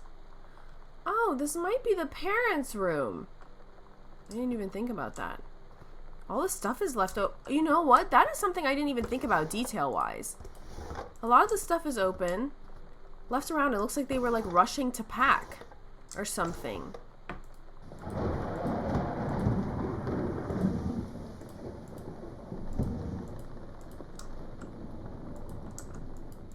Can't fix that. Hamper. Nice. Mitten. Oh, that's not what I meant to do. Mitten. Love cat. Lone cat. Caitlin, age 5. Okay. Bookmark. Located in historic Wisteria Town Center, your local source for literature since 1933. Take your time. I'm glad to have it in good hands. Rick. Huh. Walt Whitman, Leaves of Grass. Walt Whitman's collection of poems was first released in this form in 1892, but not before it was banned on grounds of obscenity. He died only 2 months after its release on March 26, 1892. Seeing, hearing, feeling are miracles, and each part and tag of me is a miracle. Very cool. I don't know what to do with these binders. I want to open them. Okay, family photo.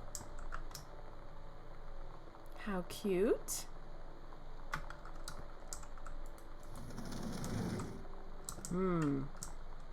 What's in here? Bathroom. Oh God, it's very complicated. These are fancy people. Oh, I can't open the cabinets. It's weird. For once. Okay, shaving cream, toothbrush. Comb. Nice. Shaving cream, candle. After the honeymoon, rediscovering your spouse, personally, spiritually, sexually, by Reverend Alexander Michaels. It may seem inevitable that the spark you and your spouse shared on your honeymoon should fade over time, but it doesn't have to be. Reverend Alexander Michaels will show you how to rekindle the fire you once had. Part 1 provides simple steps to reopen the lines of communication between you and your spouse, allowing you to face the problems you share as partners instead of rivals. Part 2 leverages the Reverend's decades of service to God, helping you connect with a higher power. You'll draw strength from spirituality you may not even know you have. Part 3 offers a number of fresh and exciting ideas for the bedroom, including a few things that may surprise you. The reserves of passion for your spouse run deep. You just have to know where to look. Reverend Michaels will show you the way. That is an interesting book for a reverend to write. Oh, I'm like anxious I missed something. I don't think I did. Okay. Let's leave it open.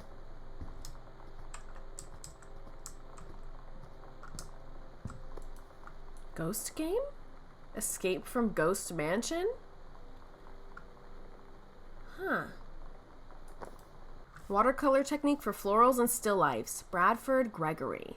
See, people are so interesting. You just get to see what they're into. So now we know they're a religious family. The mom is a forest conservationist. Someone's trying to do watercolor. They inherited it from uncle, who died. And the dad is really interested in JFK. Okay. Let's continue. I don't know. I'm still trying to see if they have the code for the locker that I missed. But you know, they made the last one really obvious when I saw it, so I'm sure that they would put it right in my face. Okay. Katie. Mom and Dad were going to make up the guest room for you to stay in over the summer, but you came home on such short notice that they weren't around to do it. You can use my room if you want. I won't be needing it anymore. Sam. Sam? Oh.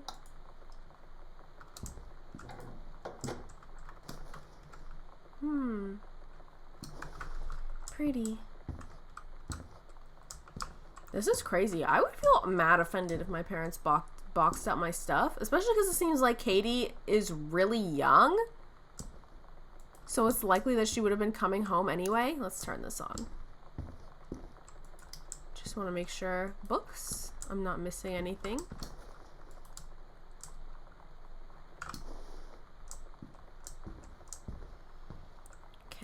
composition notebook. Ooh, woo. Wait a second. Let's do this.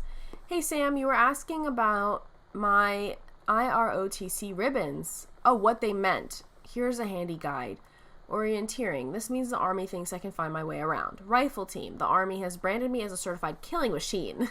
Adventure training. I am a born adventuress and no borders can hold me. The Army recognizes this. So if you didn't think I was cool before, now you do.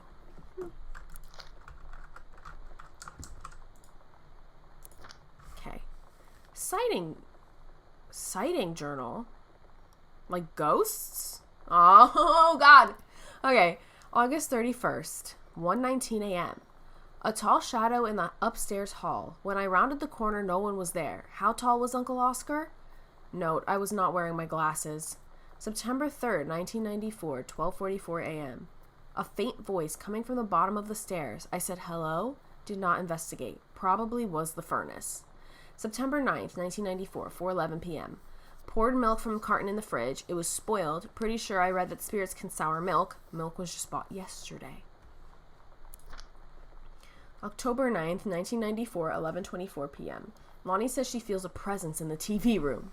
I suddenly begin to feel cold. We build a protective pillow fort. October 22nd, 1994, 11 p.m. to 12 a.m. Lonnie and I employ a Ouija board as our medium. Disturbing messages are conveyed from the other side. Oscar is definitely here. October 28th, 1994, 10 p.m. to October 29th, 4 a.m. Enlisted Lonnie to stay up all night and help patrol premises, recording any signs of otherworldly presence. Lonnie reported many sightings, but all remain unconfirmed. Possible ectoplasm in attic, probably leaky roof. Sample taken just in case. Due to our best efforts, we both fell asleep around 4 a.m. All in all, a successful night. The ghosts. I remember when I was a kid, oh my god, I was so serious about... Why would they let us...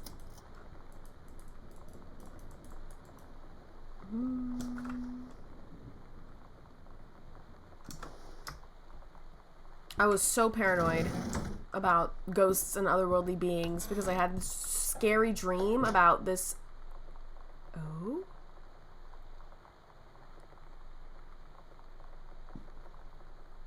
Oh, okay, wait, but I just didn't see this hallway yet. I just don't remember if the lights were there before. Oh, now I'm scared, bro.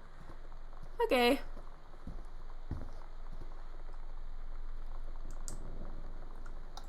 Are they doing this to scare us? Because that would be a really funny... That's just like a cute little prank.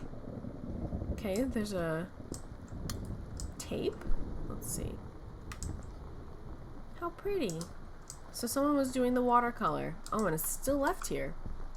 So that's a cassette. I just want to look around. Okay. Performance evaluation. Richard Patermack. Supervisor Janice Greenbrier. Knowledge, skill, communication. Okay, so he's got all 5s across the board.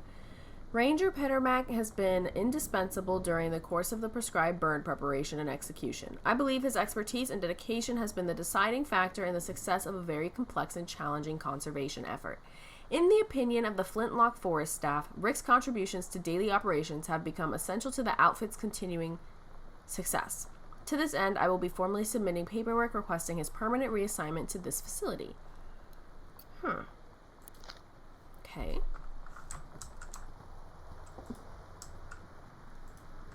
The Halloween show.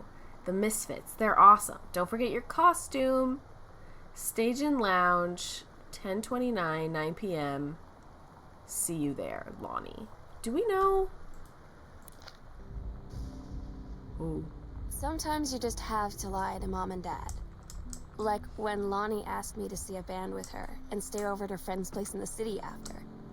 That's a lie to Mom and Dad's situation. But it was so worth it. The girls on stage were just so loud and real and awesome.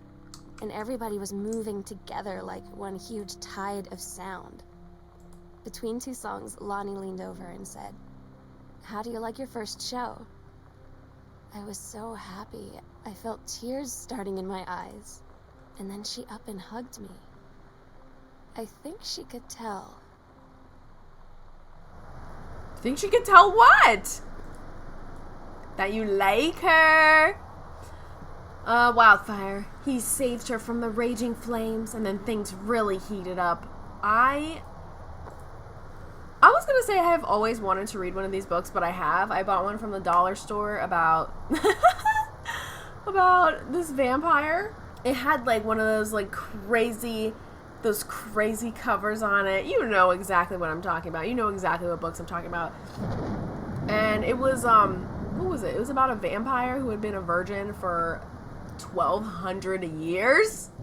And he finally found the woman after 1,200 years. He found the woman that he wanted to settle down with. And I was just really frustrated about the whole thing because it was like, I don't know. I wasn't sensing any chemistry.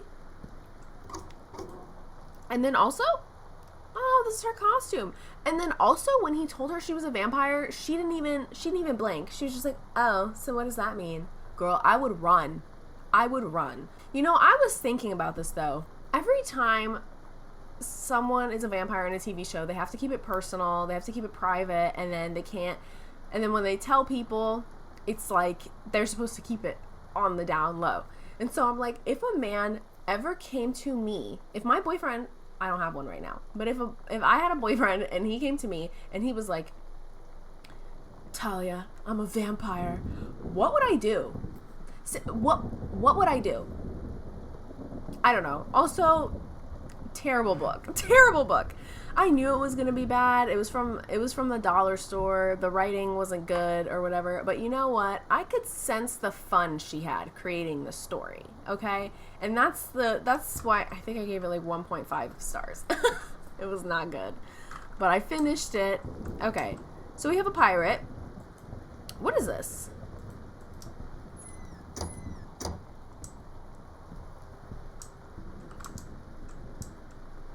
Okay. Healthy choices. I was gonna say I promise that my book choices aren't always that terrible. They're not. They're not. They're not. Okay. Ooh, map? Lonnie. Ooh, why'd the music get like that? Hold on. Secret passage marked on map? Press 2 or M to review. Hold on. Closing these. Oh. I got scared. Hold on. What the frick? Okay. Lonnie, holy crap. I was in the library and I noticed something in the corner and I found a secret passage and it had Oscar's creepy old stuff in it. Oh my god, I've got to see this. We're skipping 6th. What do you mean? Pick up cassette tape? Wait. There's a player. Wait, but there was also another tape. Okay. Let's see.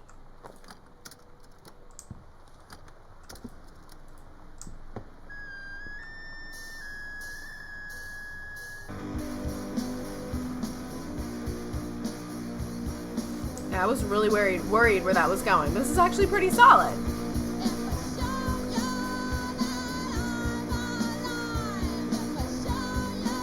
It's like when you get closer to it, it doesn't sound that bad, but when you get further away from it, it doesn't sound good.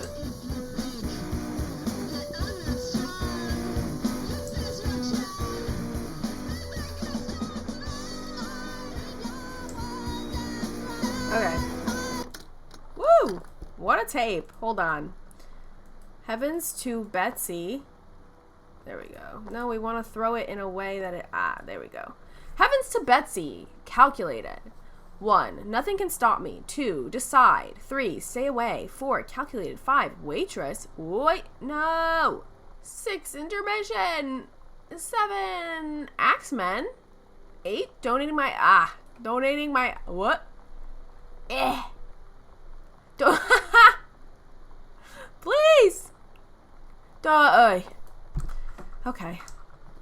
Donating something. Donating her organs, maybe? Okay, secret passage in the library. Sam's dark room. Do not enter if red lights are on. You mean the attic? It's locked? Oh my goodness.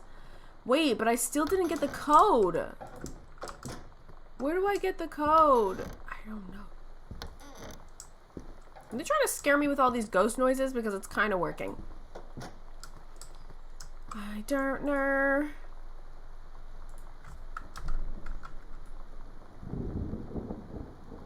I haven't had that much to drink, Jodie Foster. How many fingers am I holding up?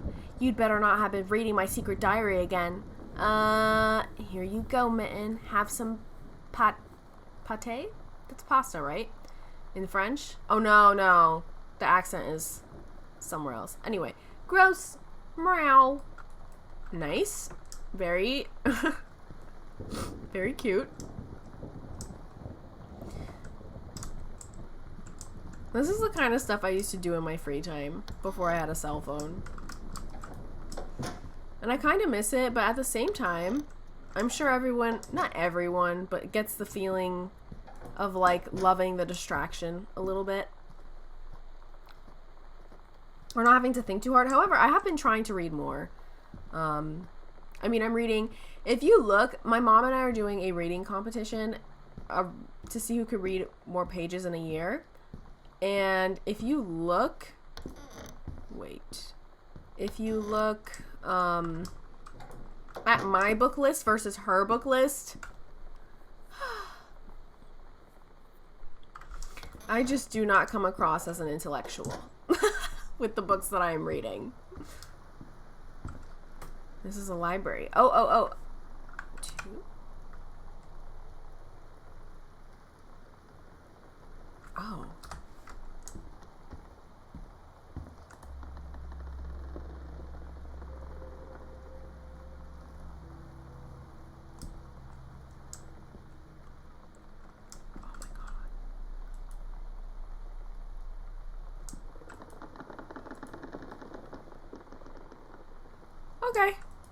Okay. That is not terrifying in the slightest. What are we looking at, though? I can't see. Styles. This is just a bunch of clothes. From the old times. Old times, yes. Ghost Hunter Sam and Lonnie's secret. House investigating Cog. Sorry. Hidden compartments found 3. Library, upstairs hall, foyer. Evidence of the supernatural discovered 0. The search continues.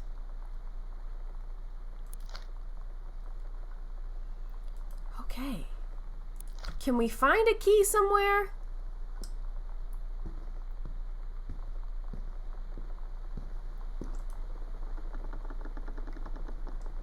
Huh.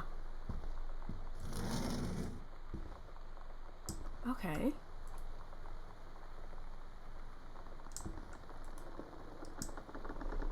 Interesting. Wonder why it's covered in fashion. I guess we have a fashionista here. Okay. That goes upstairs.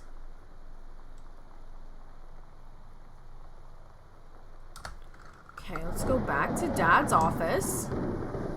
Okay, this is really getting strange.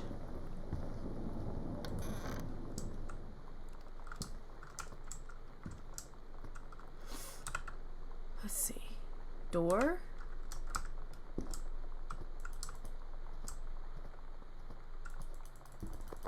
Oh.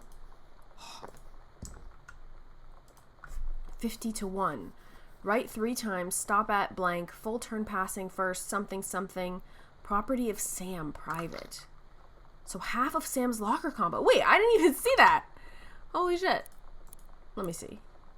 Oh, 51. Okay, edge of the heaven at the edge of the world, private, do not read. The Green Glacier, part 2. Okay. We're following this Allegra story.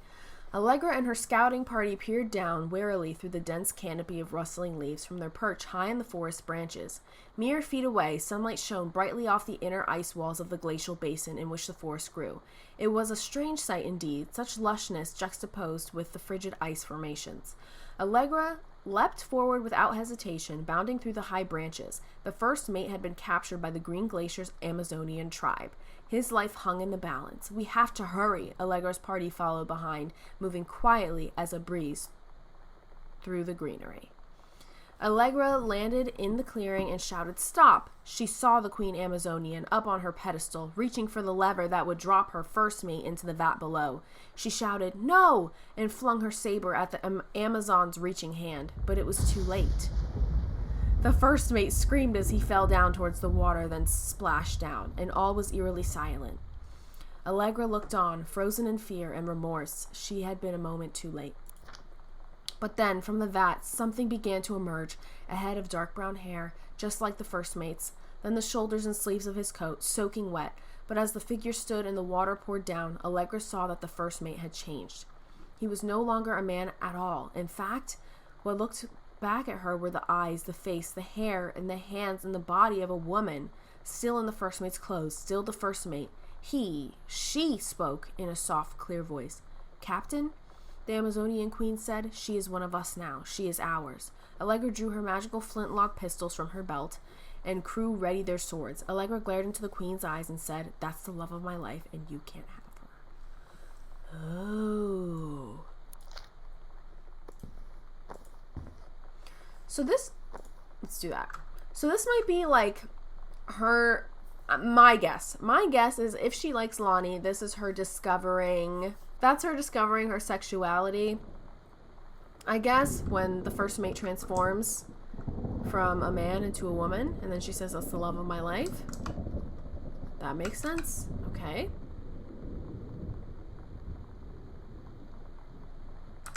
Basement.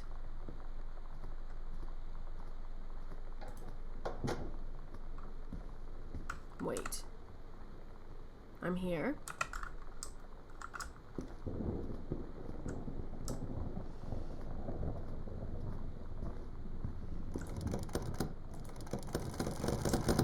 So there's something here.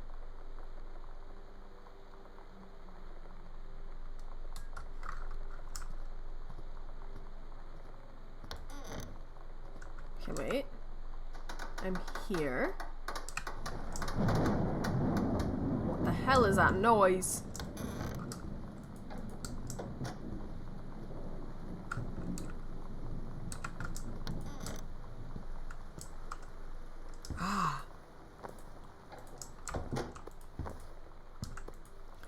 The Ouija board.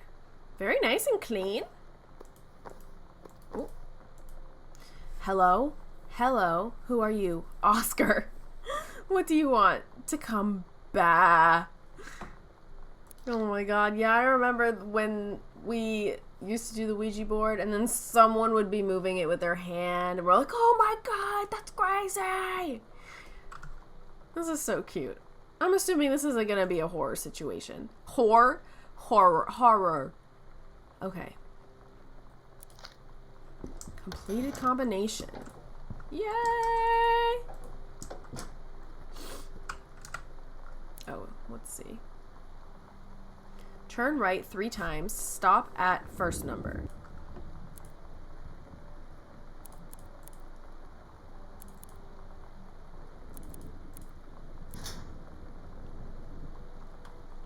Take key.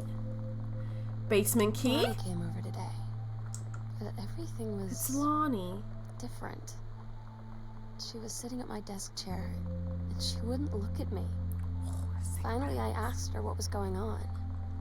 She said she felt like she'd done something wrong that night in the city. Like I must think... But I said no. There was nothing wrong. I just wanted to say... But I couldn't find the words. I felt like I was gonna cry, but I wasn't sad. She got up and sat next to me on the bed. I looked at her. Lonnie, do you think you could ever... And that's when she kissed me.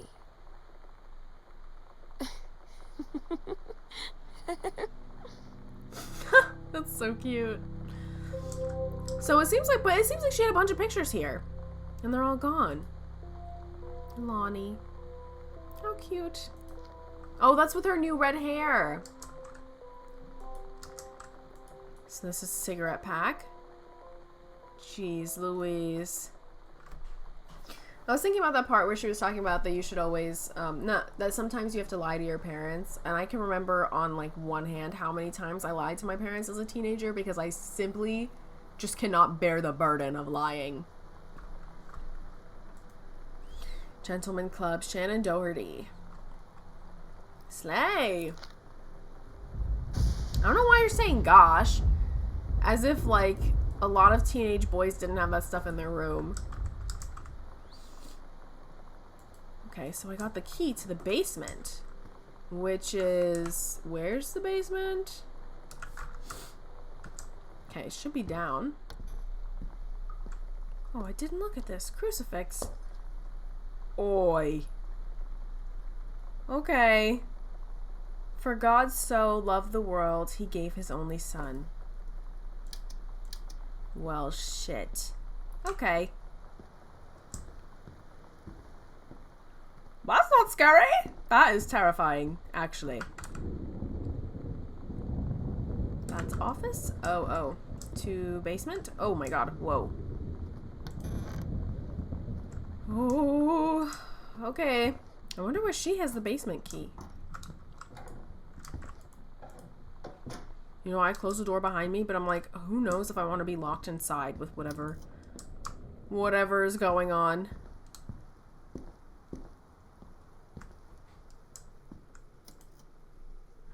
Hello?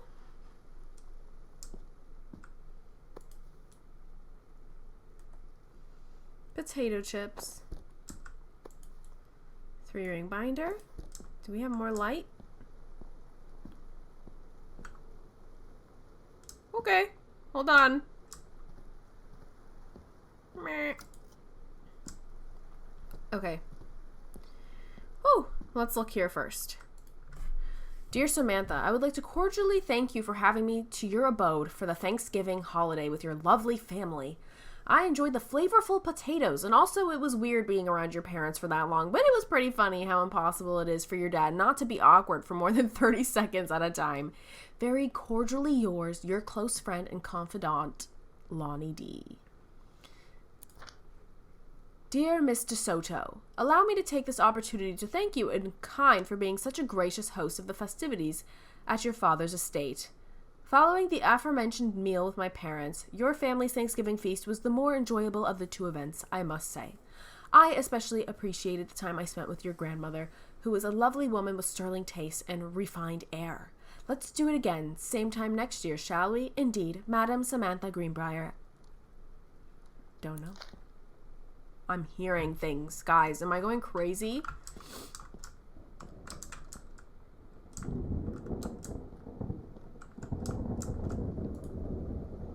SNL.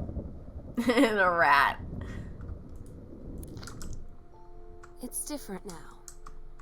I mean, we still hang out all the time like before. But now when no one else is around, well, you know. So you could say we're dating. But it's secret. Secret dating? I don't know. I mean, I guess that's the real difference. Now when we get off the phone or go home for the night, or it's just quiet and we're alone, we say I love you. Oh my god, I missed that. I was drinking my water. How cute. That is Caitlin. K is for kind. A is for amazing. I is for intelligent. T is for talented. L is for lighthearted. I is for important. N is for nice. Ooh, okay. One of her old sex ed assignments. Oh my god. Oh, so we got a good one for this one. An ovum starts to develop. While the ovum is developing, the lining of the uterus is getting thick and soft. So it's like the same thing that we read last time, except like proper and not storyfied, which I think is boring. And I prefer the storyfied. Holy god, that is a lot. Wow. I prefer the storyfied version of the reproductive system. Ah! Frick. Samantha. Dear Samantha. Oh, Reed College. Congratulations. I am pleased to inform you of your admission to the creative writing track of the Reed College Summer Program for Young Scholars for its 1995 session. We believe you have much to contribute to the Reed College community based on your portfolio and academic record. I am also pleased to offer you financial aid to cover 75% of the summer program's tuition and fees. The attached documentation delineates your schedule, optional secondary track choices, and your dormitory assignment. Please remember to submit the attached form if you wish to be eligible for one of the 3 Reed full-time undergraduate scholarships to be awarded to exemplary students at the end of each summer program. We very much look forward to your attendance. Again, congratulations on your admission and best wishes from all of us at Reed College. Sincerely, Julie Morris. I'm thinking maybe nothing. I'm so stupid sometimes. I was telling Lonnie that I got into my college summer program thing, and I was all making plans like, you should come visit me, stay in my dorm room. But she said, Sam, I ship out on June 6th. I was like, ship out? To where? She said, to basic training. What did you think I was doing all that ROTC stuff for? I guess she's been planning to join the army right after high school since she was like 12. And I guess she's really going to do it. So I was like, after graduation, I'm just never going to see you again? She said, let's just have fun while we can.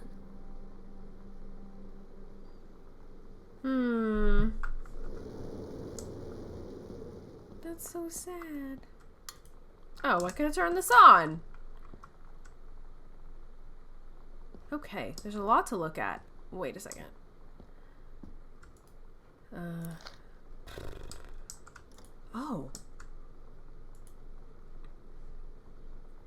4K gold. Heart pendant in 2 halves. Customizable with up to 10 letters, names, dates, initials, and anything you can dream up. L&S. Looks like she's packing.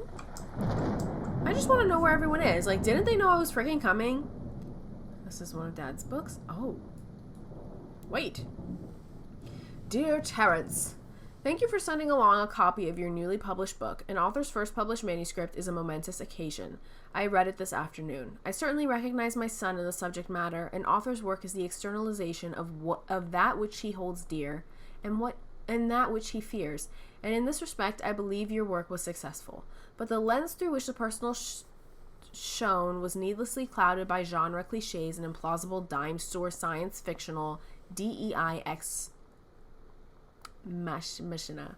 The great authors speak of their lives milieu in clear and honest tones, the lens crystal that refracts their thoughts without distortion. I congratulate you on surviving the great ordeal that is publication, and rest assured that readers of your chosen genre will lap up copies hungrily. But I urge you to shed artifice. You can do better. With a father's love and encouragement, Richard Greenbrier. So that's his dad. And then this I saw over here, Grandpa's book. Joyce, A Complete Understanding. PhD. What is it about? Didn't say anything. But it looks like there's like a family of authors. Oh my god, I didn't even see this. Richard Greenbrier, PhD, Professor of English, University of Oregon. I wonder who cut his head out. Was it the dad? What is this? Mason's Pharmacy Soda Fountain welcomes Boone County youngsters. The cheeks of Goodfellow High School students were rosy today as each and every last one stepped up to the newly christened soda fountain at Oscar Mason's Pharmacy downtown. Following many months of renovations, including a brand new dispenser to mix fizzy water with any number of flavored syrups and a glass-topped ice cream case from which to scoop, scoop, scoop to the heart's delight, Mr. Mason, long a well-loved fixture of Main Street, looked overjoyed to welcome the throng of young people. The first sweet served up to the crowd was a chocolate sundae to Terry Greenbrier, age 8, favorite nephew of Mr. Mason. So this is old. Oh, I didn't even see it. Monday, March 3rd, 1959. So it's like I'm getting all of this lore, but I think that's Mom's citizenship stuff. Where's she from? Oh, she's from Canada. Married, 5'6", brown hair, hazel eyes. What was I saying? Oh yeah, so we're getting all this lore. We're getting all this stuff that's like coming in, but I feel like, I don't know if it's because I'm playing the game like for the camera that I'm not picking up things as well, but I do. Oh my goodness.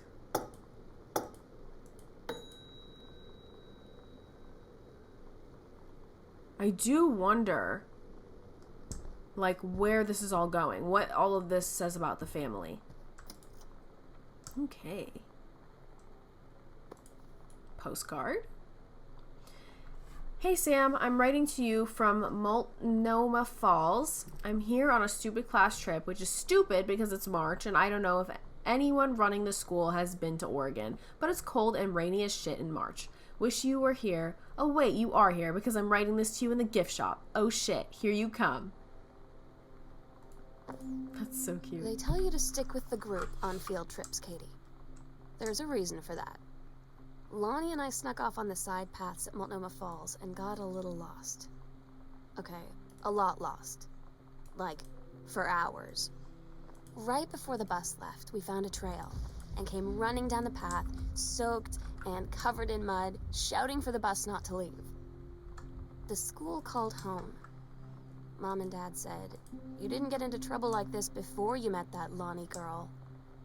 But I don't think they know about us. The kids at school, though, I'm really afraid that's a whole other story. Stick with the group, Katie. Stick with the group. What is this? Oh my god, there's too much. Hold on, let's go back down. Stick with the group, Katie. Stick with the group. That's so cute. It's so sad they had to part ways. Let's see. See, there's too many things going on in either direction. Can't turn on the sink. No crinkled papers for me to see. Yolanda DeSoto. Miss Samantha Greenbrier. Yolanda! I was like, who's Yolanda? Lonnie. Dear Sam. Oh, today's Spanish lesson. Fly, mosca. Hubcap, tapacubos. Sunbeam, rayo del sol. Your love, tu amor. So cute. Dear Sam, I'm so happy you like the drawing. I was thinking of us when I drew it. I knew you'd be able to tell. You'd love Mexico, I think. Probably. The nature here is totally different than back home. I keep thinking about Allegra and the first mate lost on a mysterious island where even the plants are out to get them. And then I think of them together, out there in the wilderness together, and I start thinking of you again. I lie here in bed and I almost feel you. I've been trying to save it up for when we're together again. I haven't done a good job, okay? But I tried. Okay. Okay, enough about that. Your last letter you got to me the day before we start driving back north. We'll be racing this letter home. If I get home first, we can read it together. And yes, I'm taking tons of photos. We'll have to spend so much time in the dark room. Tu amor, Lonnie. Young love. X-ray specs. Interesting. It's just like the most random bed. Maybe there's a tape in here? Ah, there is. Girl Scout.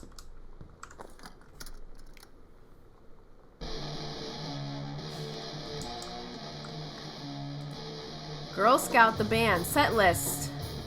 Role model, authority, main squeeze, telling stories, instruction, first mate, self, Girl Scouts, denial. Todd's band lost their singer. Todd said he sucked. Lonnie said he got sick of Todd's shit, and he was complaining about needing a new singer. So Lonnie was like, I can sing. And they were all kind of like, you can? And she was like, probably. But she's been rehearsing with them for like a week now. And I finally got to see them play in Todd's basement today. And she's actually really amazing. I feel so proud when she's on stage. It's incredible being in awe of someone you love. So everybody knows it's like a temporary situation till she ships out in June. But till then, I'm gonna be at every single show. Aww. And they're trying to buy a necklace. That's expensive.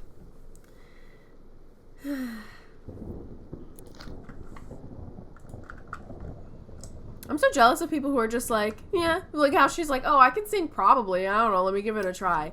For me, I would just feel the embarrassment. I'm embarrassed quite easily. I think that I would just, fold up inside.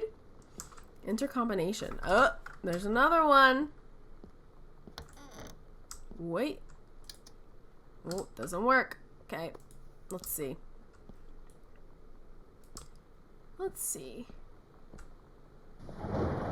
Order 2 cases of brandy, 2 cases of something, 2 cases of whiskey. Something. Governor remains very pleased with enforcement in Boone County. Believe this. Something shall hold for some time. Oh, this arrangement, I think it said. Grab toy. I hate that I have to. Terry, age 12.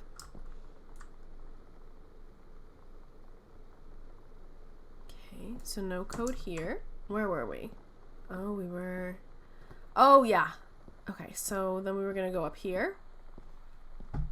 There's just so much in this house. I would be so terrified to live here. Truthfully. And like, I think of those stories of those people who live in people's houses. Oh, God. Let's see where this leads to. So this was in the guest room the whole time. I think of those people who, there's like sometimes where you hear stories about a stranger living in someone's house and just like eating their food and things. I feel like that would be very possible here. Costume skeletons and devils, cheerleaders from the Smells Like Teen Spirit video, one girl dressed as Jackie Kennedy. Okay, so these are Halloween. The Psycho House Girl, the coolest stuff. Oh, what was I saying? Oh, I think these are Halloween costume ideas. The Psycho House Girl, the coolest stuff about being the Psycho House Girl. Cool thing number 1, everybody in the hall thinking you don't know they're looking at you and whispering as you walk past, because I guess they haven't heard of peripheral vision. Oh my God, I'm hearing things.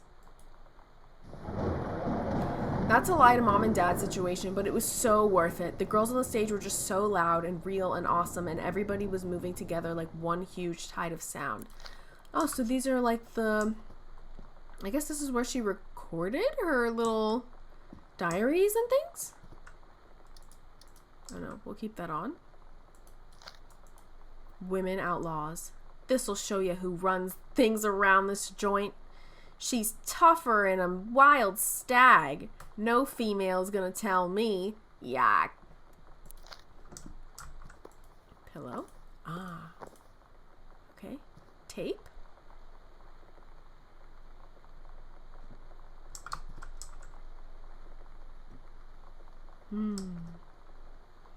Kicking against the patriarchy.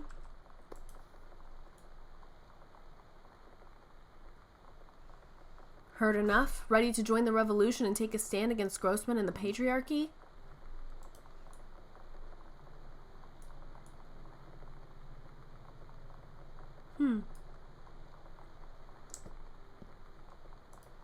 Okay, pizza box. Chips?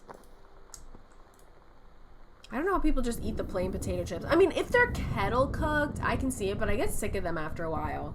But like the regular Lay's potato chips, I cannot do. Dear Miss Greenbrier, I appreciate the time and effort you put into writing your letter. It showed initiative and was well written, but it does not change my mind on this matter.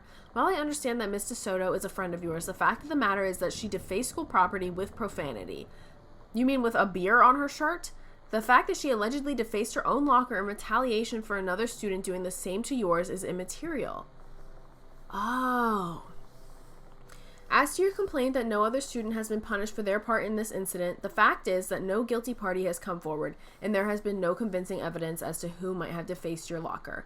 In other words, there is no one to punish. I would suggest letting this issue drop, as it will only bring more unwanted attention on yourself, which I believe is what you claim began this whole incident in the first place. Sincerely, Principal Sheldon Grossman. Okay, he was sassy. I don't get Lonnie sometimes. Like, her band, and our zine, and her hair, and everything are all anti-authority. But I watch her in JROTC, and she's doing drills in perfect formation, following orders, no question. And there's all this stuff in the news about don't ask, don't tell. Like, she's going to join the army and then have to lie about who she is. She said they don't need to know what they don't need to know. Like it was no big deal. This from the girl who trashed her locker to, like, defend my honor. I've learned when to stop arguing, though. I don't think Lonnie even gets Lonnie sometimes.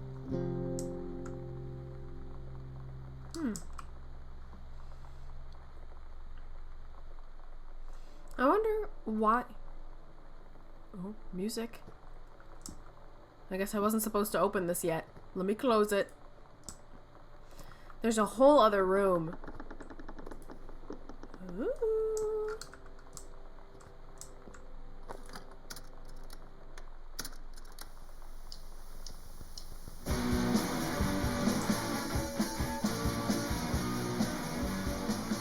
I don't know.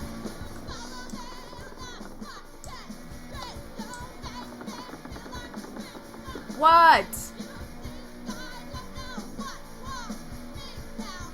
Oh my god. It's like ghostly.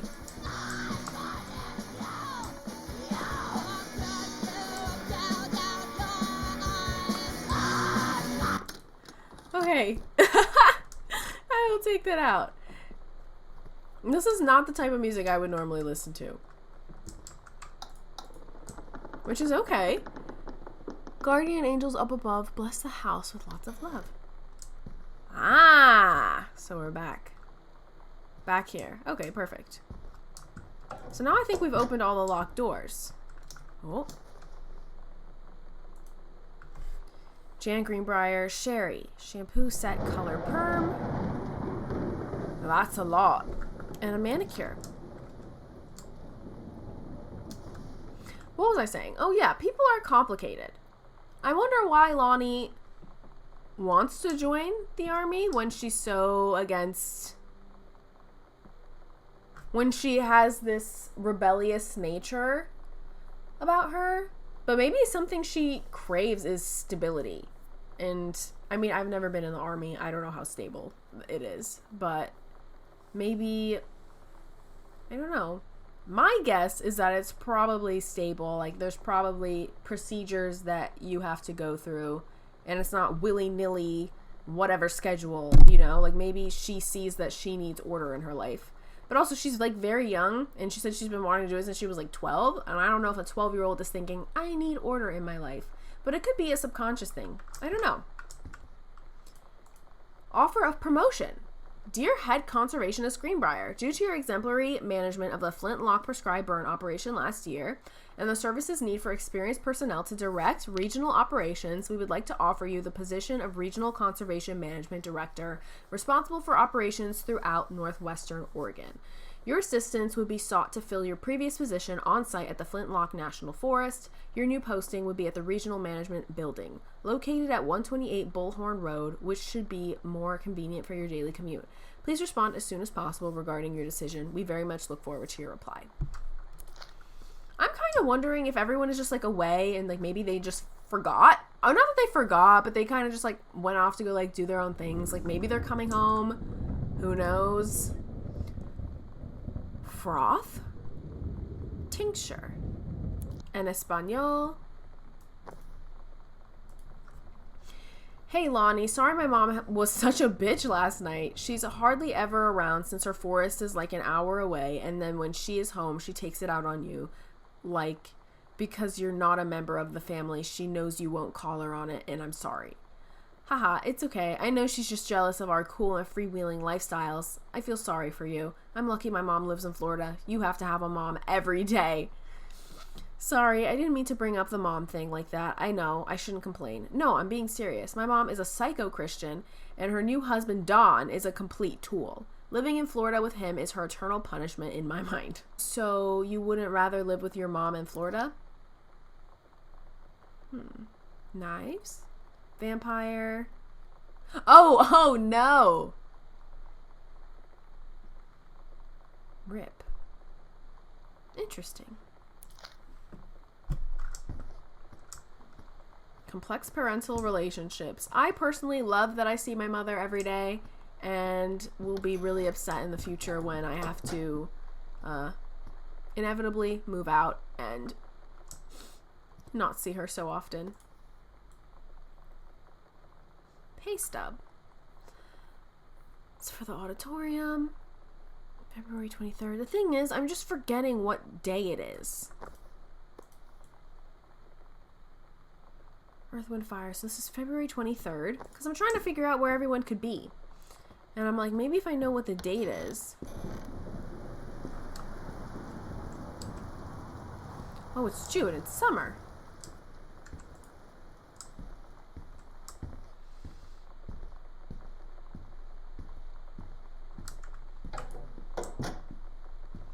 So that means that she might be away at the summer thing right now. So that's probably where she is. That's probably where Sam is. Okay. Sam, this skull was the coolest thing I found in Mexico, and it was like $3. I love it. Merry Christmas. Miss you. Treasure it always. Assuming that's that green skull. Ooh. Ooh. Okay, can't turn on these lights. God, this house is so big. There we go. I already was in here. Yes, I was. Okay, purse.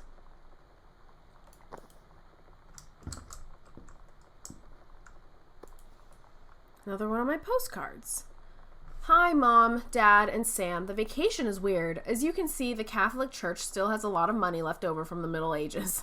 I've gotten to see all of the art, including the Sistine Chapel ceiling and the sculptures by Michelangelo, Donatello, and the rest of the Ninja Turtles. Mom, we'll have to come back together. I would love to be here with someone who really appreciates the history behind everything. Also, Sam, they have various relics, as in pieces of important dead people, so you should probably come too. Next stop, Barcelona. Calm down, Dad. I won't get gored by a bull. Probably. Love, Katie. God, no butts in heaven. Let me put that back.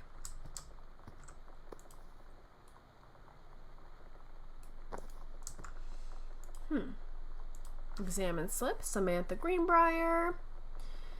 Description of behavior incident. Distributing inappropriate materials on school grounds. Phone call to students' parents. Out of school suspension. So this was in April. So this was 2 months ago. But like at the end of April. So about like a month.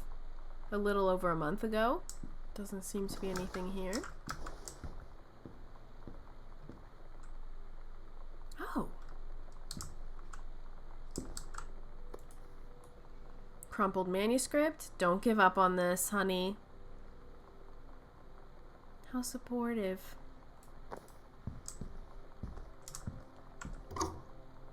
Okay. Nothing here. What's this? The Gits.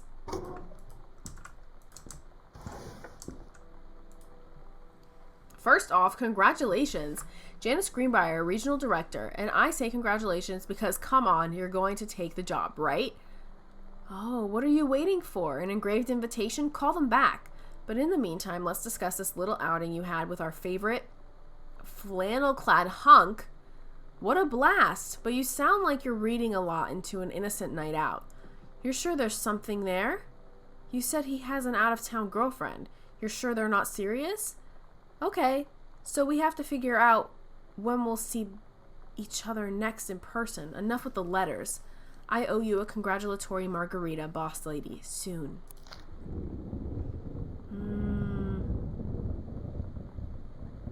So does that mean that she's been unfaithful?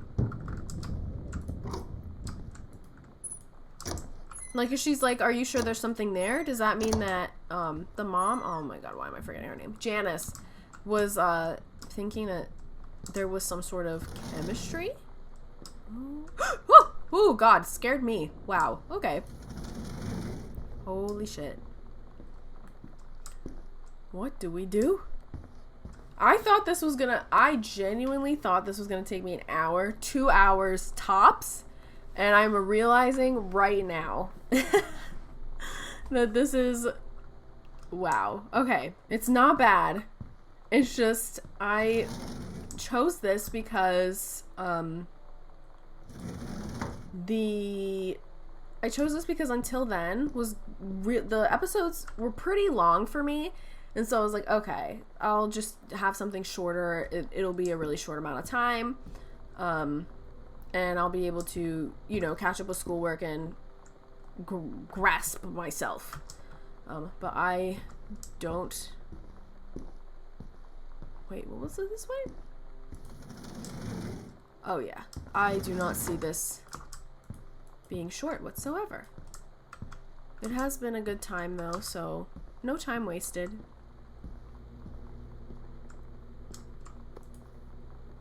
Okay. Accidental savior. Interesting. Cards. Cassette.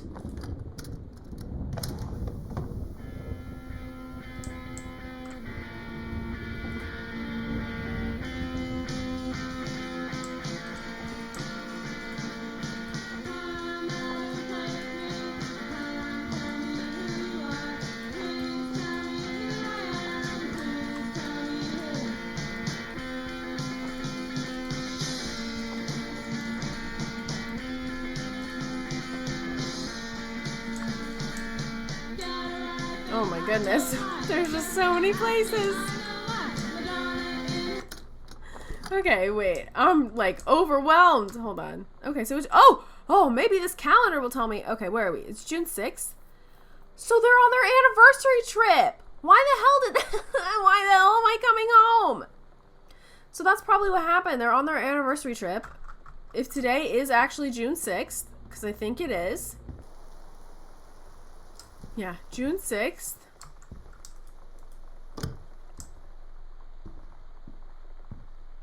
I'm assuming this is the skull that she got from Mexico. Nice. Parents are away on an anniversary trip, but they should be back. Okay. They're making it seem like the family died or something. Congratulations on your new position. Having received your formal acceptance letter, I write to congratulate you on your new position as Regional Conservation Director of the State Forestry Service. We wish you luck in your final weeks at Flintlock National Forest and very much look forward to welcoming you to your new desk in the State Forestry Office at 8 a.m. on May 1st. Okay, so she took the job. Wait, on what office? State Forestry Office. But where? Like, I don't think they're gonna have to move, are they? There we go. Ketchup, salad dressing, potato chips, canned foods, cereal. So it seems like they're still like unpacking and stuff. Ooh. Nothing in the oven. Oh, I didn't even decide to look here. Dishwasher. Oh, cool. That is awesome. Oh, plate fell out. Ah, no! Wait, if I grab that plate in the back?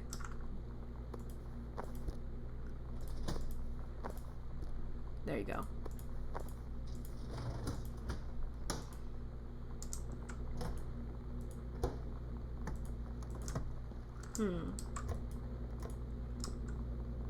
Wow. But also, yeah, let me look this up. Now I'm curious. Oh, okay, so it says it takes around 3 hours. Okay, that makes sense. For some reason, I thought it was going to take about an hour. Oh, so I'm on the right track. I thought that I was just taking too long because I'm looking at everything. Mr. and Mrs. Jonathan Blair request the honor of your presence at the marriage of their daughter, Helen Margaret, to Mr. Richard Morris. Oh! Richard! Patermac. Sunday, the 4th of June, 1995. Love it. Sam's schedule: working at Crown Burger on Bethel Road, Monday, Wednesday, Thursday, Friday, 3 p.m. to 7 p.m. Saturday, 12 p.m. to 6 p.m. That's a lot. Let's close all these. Nice.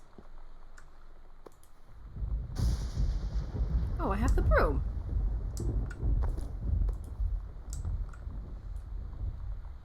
Do I need it for anything? No, it just looks like I put it down. I could put it down anywhere. Who's home? Nobody. Oh, I already played that cassette tape. Okay. Whoa. Okay, so we came in through this way, so that means we would have to go this way.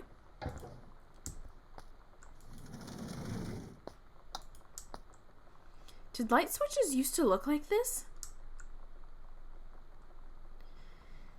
Because I have never seen a light switch like this. Oh, risotto.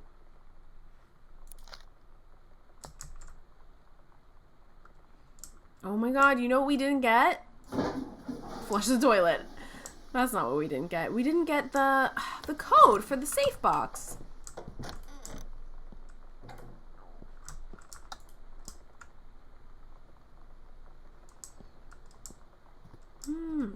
Softener. Oh, and you can open it. How cool. Oh, and there's something. Sam, I wish I knew how to explain it better. The army is this thing I grew up with. It's part of me. My dad's army friends are like family. I've always known it was where I'd end up. I never thought of it any other way. I wish things could be different. Maybe someday when I'm settled at a base and you're done with college and you're a famous writer and I can rebuild a tank engine with my eyes closed, things will be different and we can be together. Until then. Aww. Ooh, greenhouse.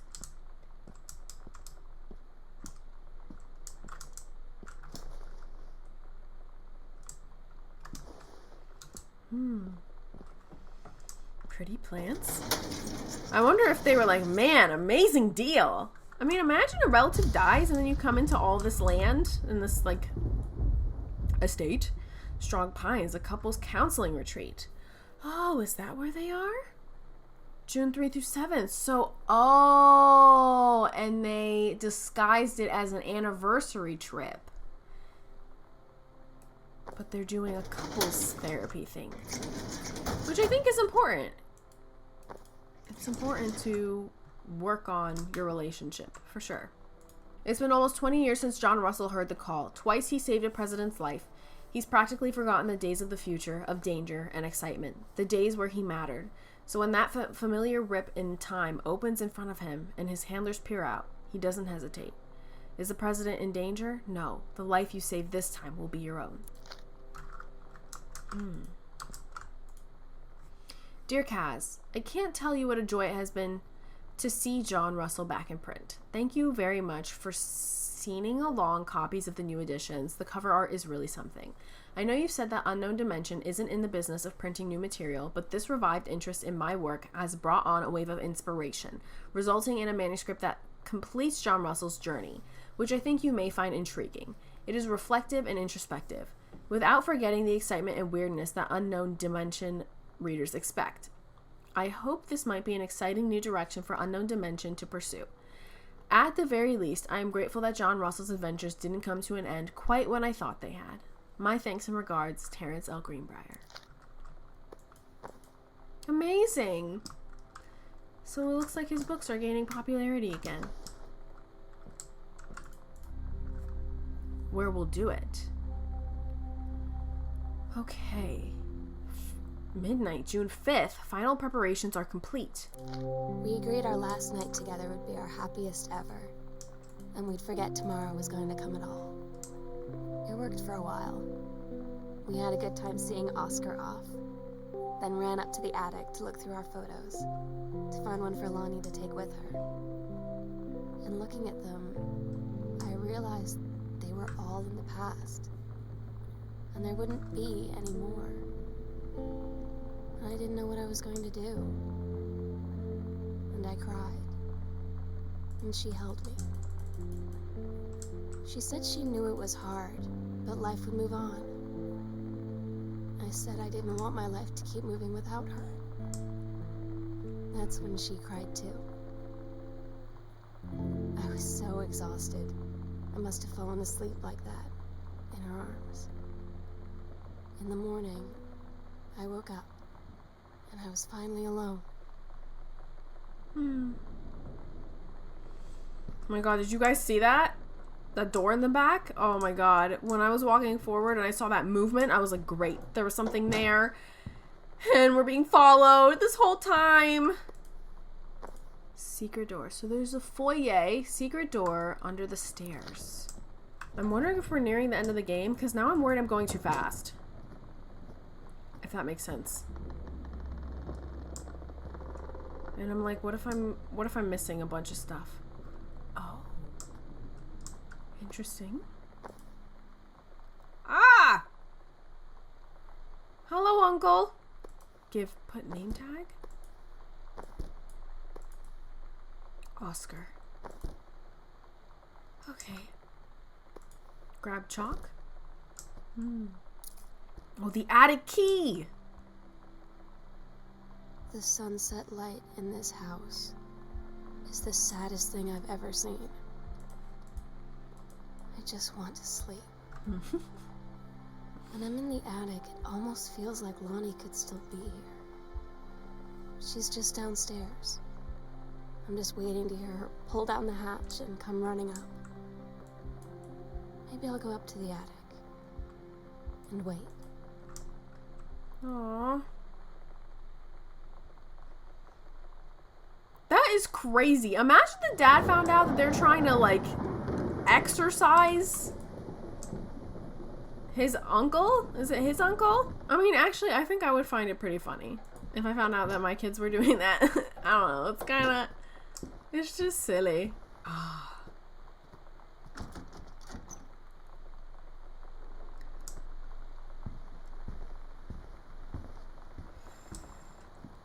How pretty.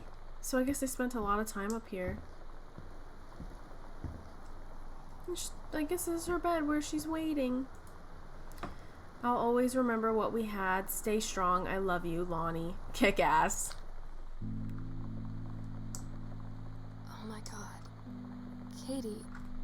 I fell asleep in the attic, in Lonnie and my old spot, and I missed the first 2 calls.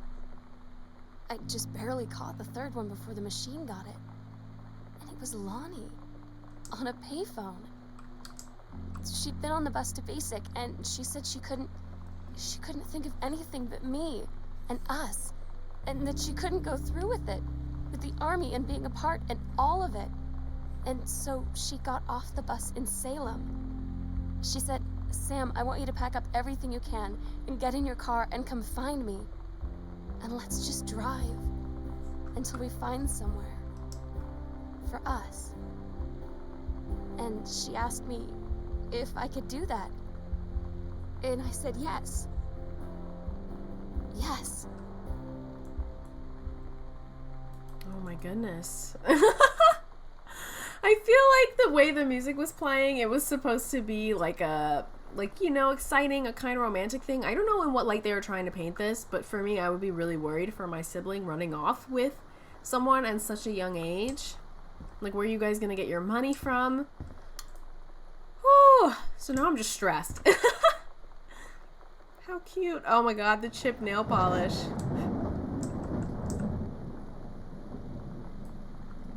Her army clothes.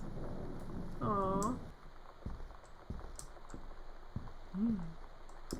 Read letters to Katie. Do not read if you're not Katie. I'm so sorry that I can't be there to see you in person, that I can't tell you all this myself. But I hope as you read this journal and you think back, that you'll understand why I had to do what I did. And that you won't be sad, and you won't hate me, and you'll just know I am where I need to be. I love you so much, Katie. I'll see you again. Someday. Love, Sam. Oh, Gone Home.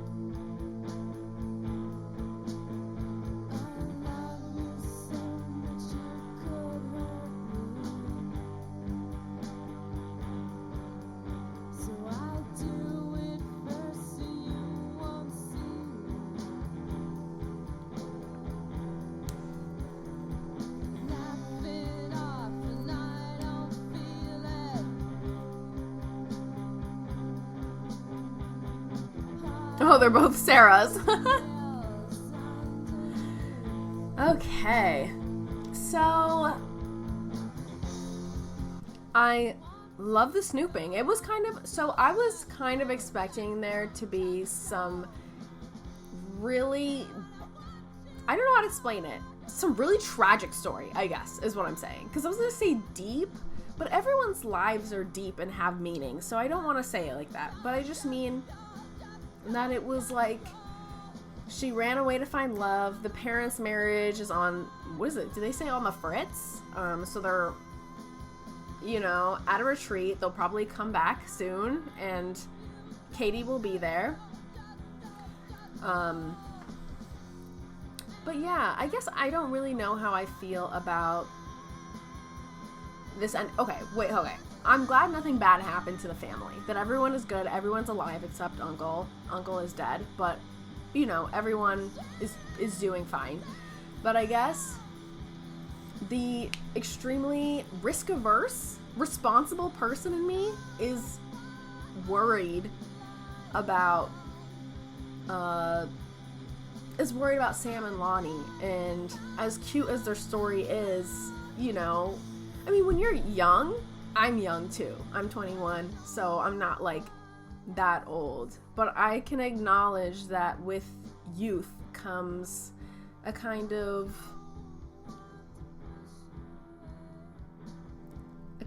naivety, I think. And I think that's what makes being young beautiful. But also very stressed out for these two. Because I'm like, what if they don't end up working out? I mean, I guess she can just come home. It's not like she doesn't have a place to return to. Her family will be here. But it's a cute little high school story of high school love. Completed the game. I didn't get any other achievements, I don't think. That was Gone Home. I've had it on my list for like the longest time, and I'm so glad that I was finally able to play it for you guys. Until then, we'll be coming back after this game. So get excited for the second and third playthroughs. I know I am. And yeah, so I will see you guys in the next video. I'll see you when I see you. Bye-bye.